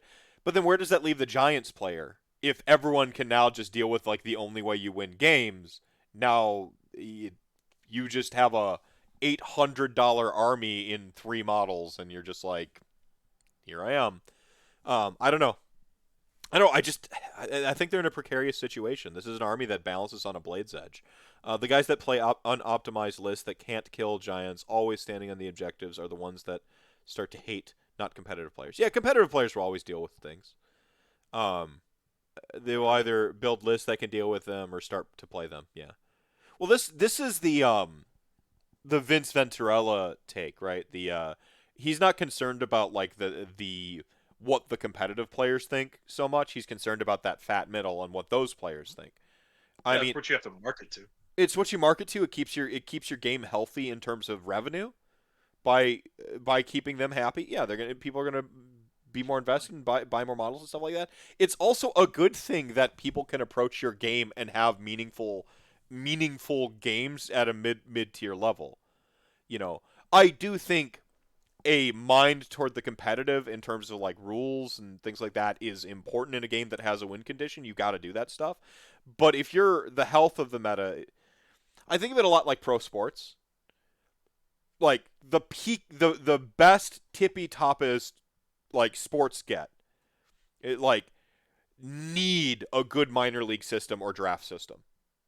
Need a farm. If they don't have some sort of like healthy sort of minors or draft system, then the big sports, the huge sport dries up and shrivels. Like that's the big problem with the NFL right now is with CTE. Like kids aren't playing pee wee football anymore. They're going to other, and with the onset of like sort of like the success basketball's resurgence, like they're going into other sports. Yeah. And So, if oh, that continue. if that sort of the grassroots of the thing dry up, then the big thing, you know, begins to fail. So it's important to worry about that that sort of the working class of AOS, like that middle that grassroots mid tier. You got to worry about that. I mean, this is something it took me years to like process. I was having a conversation with Vince, and like it finally clicked for me because I really was like uh, I think that the competitive players in AOS are very mindful of the health of the game. I think that's a bad that there was a bad misnomer that like that people bringing filth are like they're monstrous and blah blah blah. I'm like, no, they usually like care a lot more about the game than like casuals on like a granular level.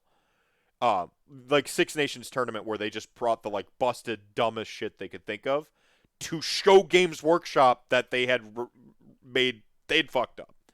I Yeah. maybe that's what Detroit Warhammer was doing with Giants to show, hey, GW, this is probably a problem. Like maybe that's what they were doing. Like I don't know, but Hmm. you still got to be like. Whilst I do think competitive players care a lot about the health of the game, um, it's you do gotta kind of cater to your grassroots. Sorry, go on. Right. No, it's actually really funny that you mentioned that because I had just watched a video. I don't know if it has any interest to you or not with like LCS or Professional League of Legends. Um, Formerly, I there used to is make money shoutcasting League of Legends. okay, fair enough. Yeah. So you know who Double Lift is? Yeah, of course. Okay, so he actually just did a video. I'll see if I can find it and I'll send it to you. He is he still playing ranged? No. No, he's done. He retired. Okay, okay. He streams, which is actually where I saw this clip from. It was actually really interesting because somebody sent the question to him of like, "What's your opinion on like the viewership drop in the LCS?" And the answer that he actually gave was very similar to what you just said because there's not as much money to be made and there's not as much like glory in it. Like you have this home team that you can win the summer split for instance, then you go to Worlds and then you don't even make it out of groups. Well, if you're not even going to be able to ever win Worlds, where does that gumption, like what does that drive, like where does that give, what mindset does that provide for the kids who that's their dreams that they want to win Worlds? Well, if they know they can't win it in the LCS, then they're not going to play in the LCS. Mm-hmm. Yeah, And they're so gonna go you over to have this CS:GO and shit right now, they where have the this U.S. yep teams are very healthy. Yep, they have this failure at the top level, and because there's a failure at the top level, then the people below it see that they're like, well, there isn't anything there, and so then they just depart out, and then those people then end up moving up to the new top level because now there's just like less people, Yeah. and then it's just a It spiral erodes that away. goes Yeah, yeah. This erosion for this sort of middle out erosion. It's almost like blue collar America and all. No, I won't get political with it. Son, were you about to talk shit about capitalism? No. um, if a popular tome can deal with giants to the degree that not all top 8 lists are giants, then the giant problem is kind of solved. Even if your tome can't deal with them, they become gatekeepers. Yeah. Yeah, no, I mean, and that's a healthy way to address it. Actually, I think you kind of nailed it, Dinma. Is if you can inject a healthy gatekeeper to giants, to where like, yeah, there's a bunch of fun lists that can't deal with them, but they have a natural predator, which right. is how I think of it. Like if there's a natural predator that just 80/20s giants every freaking time, that's going to decentivize people to just like spam bringing giants to tournaments in mass, right? Mhm. That'll leave only the hardcore players who really love giants on it and not so much the sort of like, well, giants is good and it wins and it's easy to build, right? Like I could buy 3 models, have I mean it's not cheap, but it's easy. Right. You know, like that's gonna sort of like naturally gatekeep it. Now, the question there then becomes: is hard Does that already RPS? exist? What's that? Does the Does natural I was just thinking about that. I don't know LRL if is there is supposed to be pretty strong against them, and I who believe, huh? who.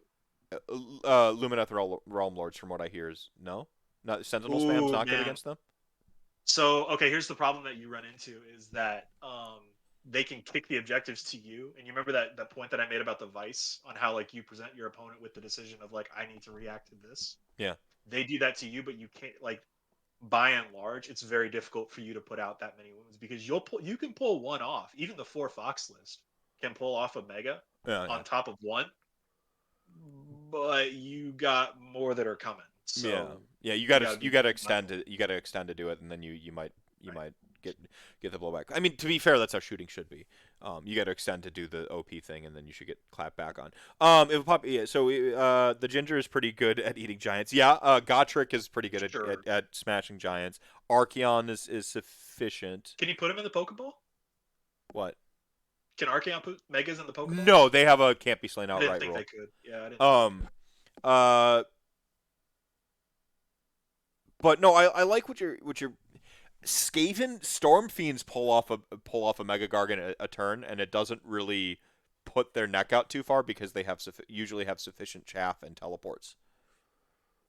So they have a really good, but that you've got to be on Storm Fiends build specifically Right. or Storm Friends. So I know Skaven pull Megas off like it's their fucking job right now. Probably should be their job then. Probably like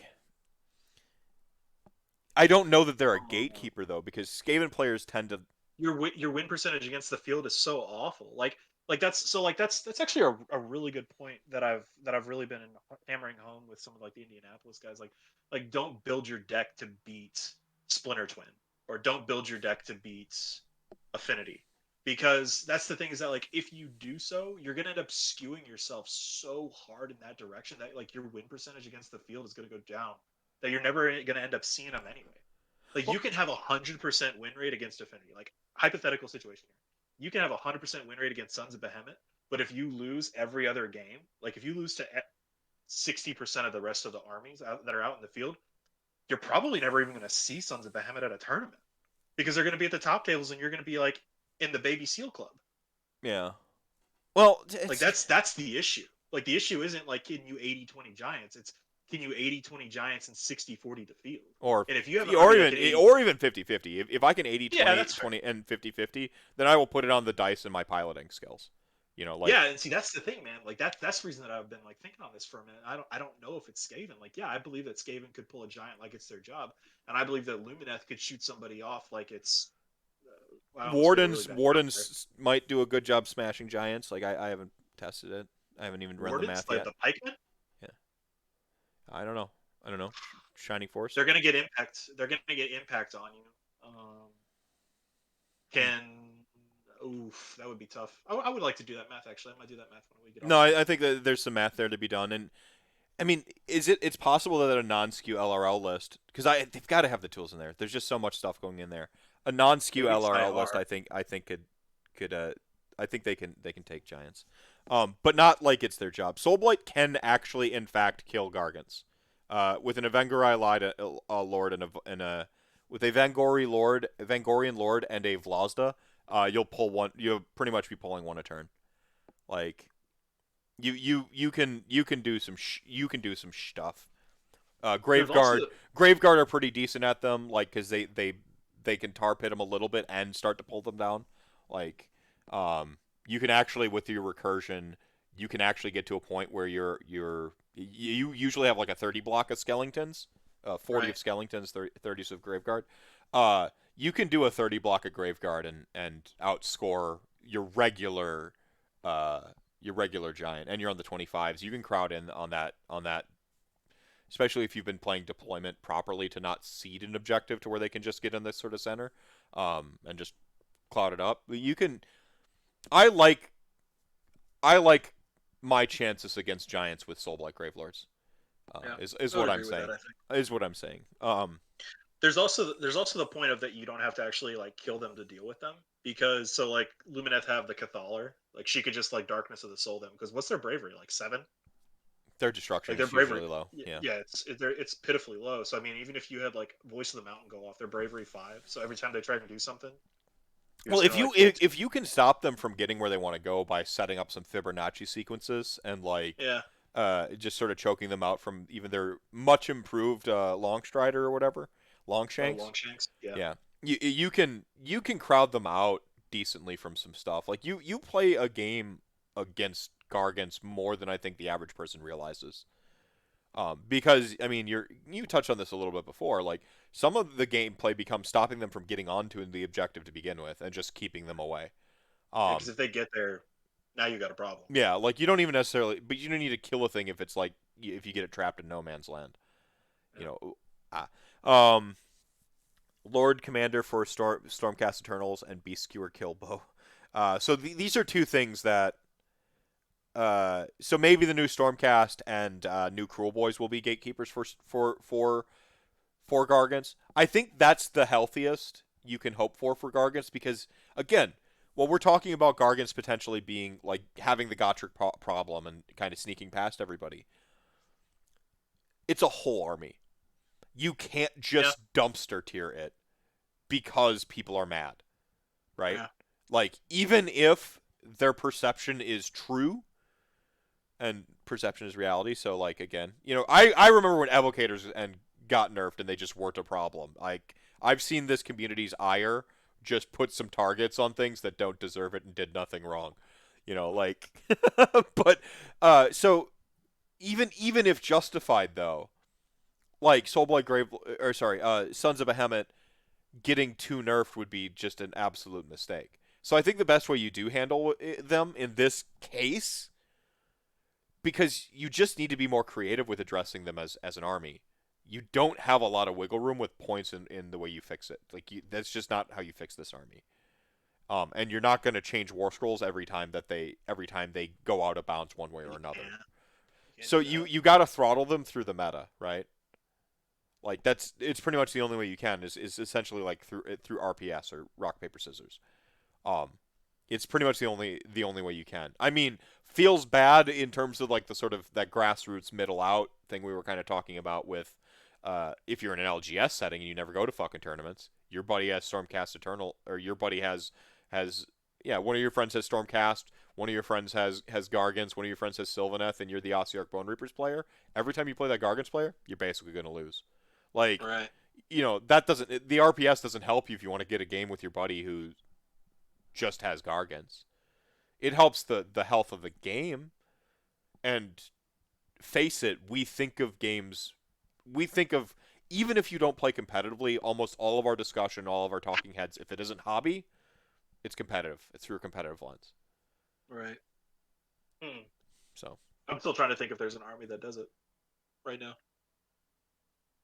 Because like I can't say that I'm gonna trust it to be Stormcast or I'm gonna trust it to be Warclans, just because I I have no I have nothing to go off of other than like the previews that we've seen yeah, I of mean, it's all Warcon. speculative right now Right. regarding Yeah. both those armies. It's Yeah. pure conjecture. There's not enough of the puzzle there to like truly be prescriptive. I think you can have a good inkling or a good feeling, and my Would feelings KO do about it? how good I think Cruel Boys are gonna come out. I think they're gonna Mhm. be good, and I think Stormcast are gonna be like hopefully good again. Um, Right. I think both of these armies are gonna be solid. Stormcast, I'm less confident about just because like Stormcast has had a lot of misses and only a couple hits in as the poster like child army. So Yeah, it's the like Space Marines of AOS.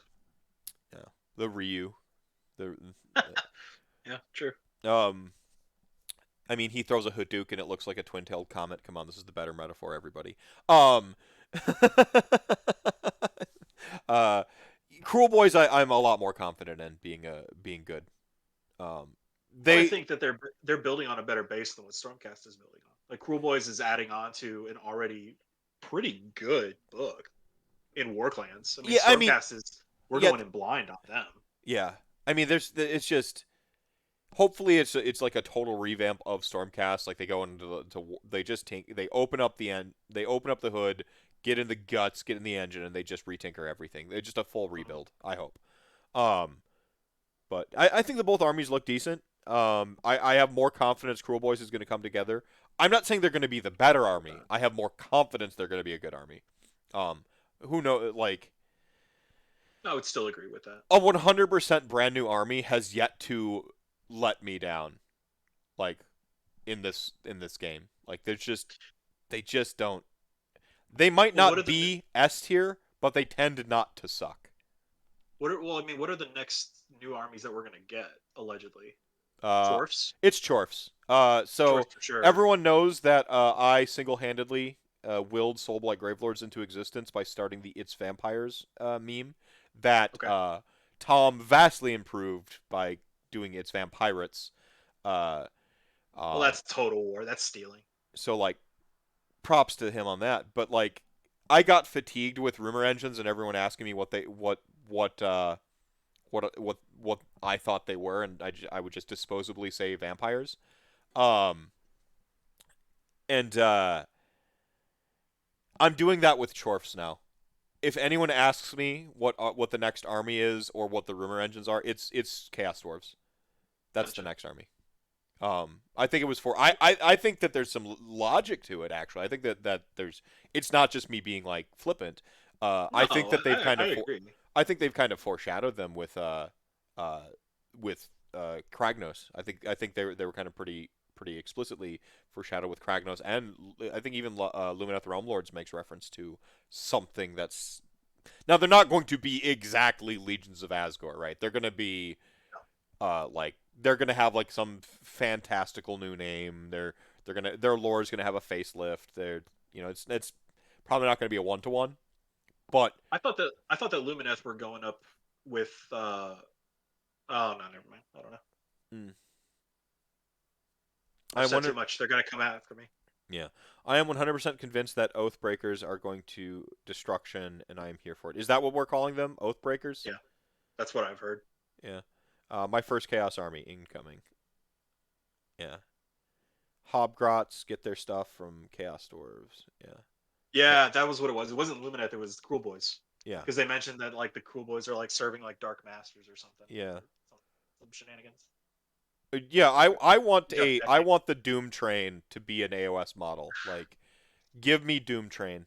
That would be so metal. Like, if they're destruction, hell yeah, hell They can yeah, only move in a straight line though. Like you have to yeah, lay the track. yeah, yeah. That Doom. was that was a joke I told Vince when I showed him my Go Trek on a crab. He was just like, so he can only move sideways now, right? And I'm like, no.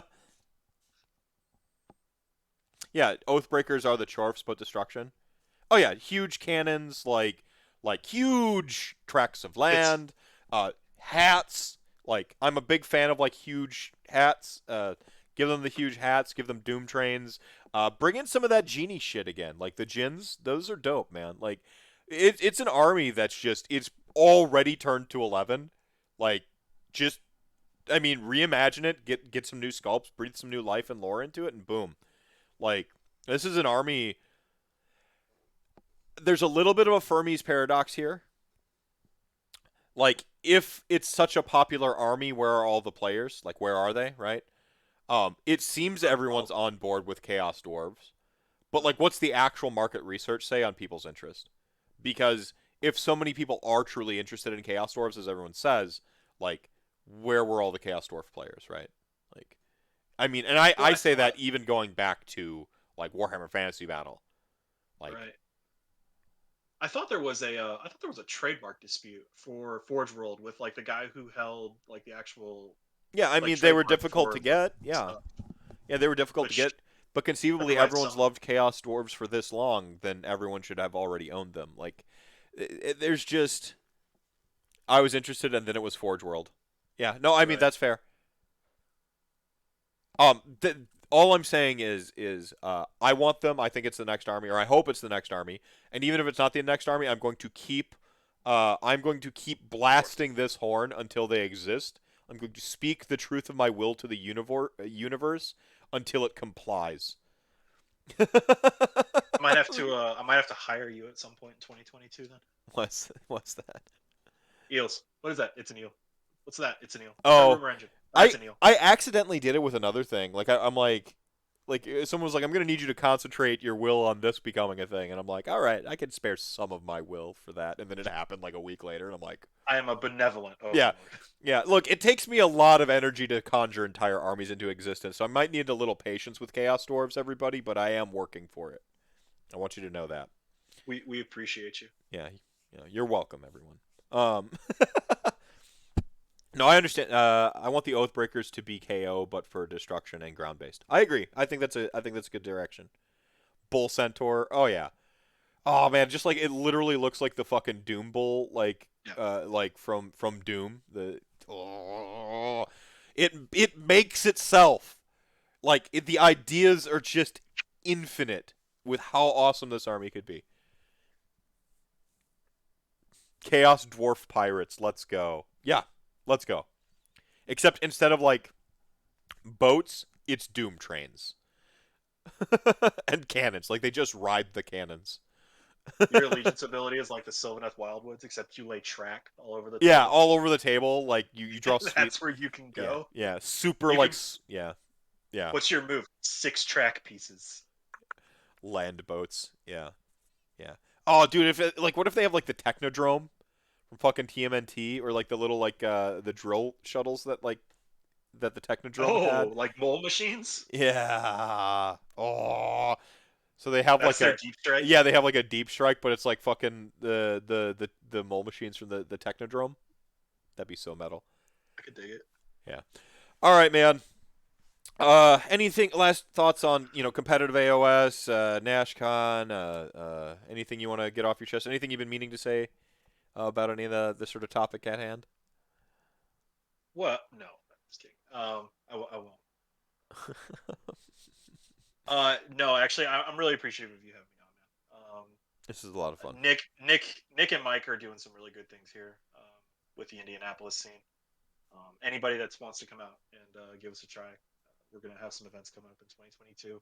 We'll have Indie Storm, and so we're really looking forward to having more people get involved and being more involved with the Midwest because yeah, we're definitely one of the younger crowds, so we're we're looking forward to it. Yeah, no, I'm throwing a, joking about like my will and conjuring stuff. I've been putting a lot of like behind, hopefully, like propping up and shouting out the Indianapolis, because I mean, honestly, the more the merrier. Like the more clubs, the more events, the more like the more this community grows and accepts more people into it. I just think the better it all is. Um, it's just healthier. The more people you get to play with, right? Like, um, and hold the line on being like totally radical with helping people join the game, because if you lead by example, I think that has a intrinsic value to the people that join us. Like filth mongers like I used to be came here, and I just like was able to shed my Magic the Gathering like sort of, quite frankly, douchebaggery, and just be like, all right, cool, like this is how it's done around here. And that seemed like an insurmountable thing to me, but it happened because I played great people who gave me a chance, right? Right. Like, so just keep carrying the torch, everyone. Anything you want to put on shout? Anything you want to put on blast? Um, Mike's Twitter handle is Megaboss Mike, so give him a follow. Nick's is Objectively True, which that's great. That's my Amazing, favorite. amazing. Yep. His story about he wanted to be Doctor True because it'd like be the perfect, like it was the perfect name. He's like, so I had two options to either get a PhD or become a rapper, and I suck at Yeah. rapping. Like, Yeah, he told me that. brilliant. What a good dude. Thank you, Dinma. I didn't really do much of anything. My hair just does this. 5 out of 7. I'll take it. I'll take it. Maybe if I actually ever did anything on purpose, I could hit the precious 7 out of 7. Any final? So now the final soapbox. Anything non-gaming related? Anything you need to lay out there before we close out? Some are naturally gifted. It's true. No, the hair is my will spoken to the universe. That's this is the source of all my power. Um, 5 out of 7 is a perfect score. Oh, I think we lost him. Well, I was just about to close out anyway, everybody. So, um, thank you for joining me, chat gang. Wait, what happened? Oh, Hades triggered because we dissing on Yukio. Who's the nurse? The nurse is my favorite. I don't remember who the nurse is. She's also not a minor, which makes it, like, I think, less weird. uh, all right, chat gang. Thank you so much for joining us tonight. You are the show within the show. The reason I do this thing. Drink your milk, pay your taxes, and be excellent to each other. We'll catch you next time. And 10:30, I will be right back. I'm finally going to play it. I'm finally going to play Psychonauts 2.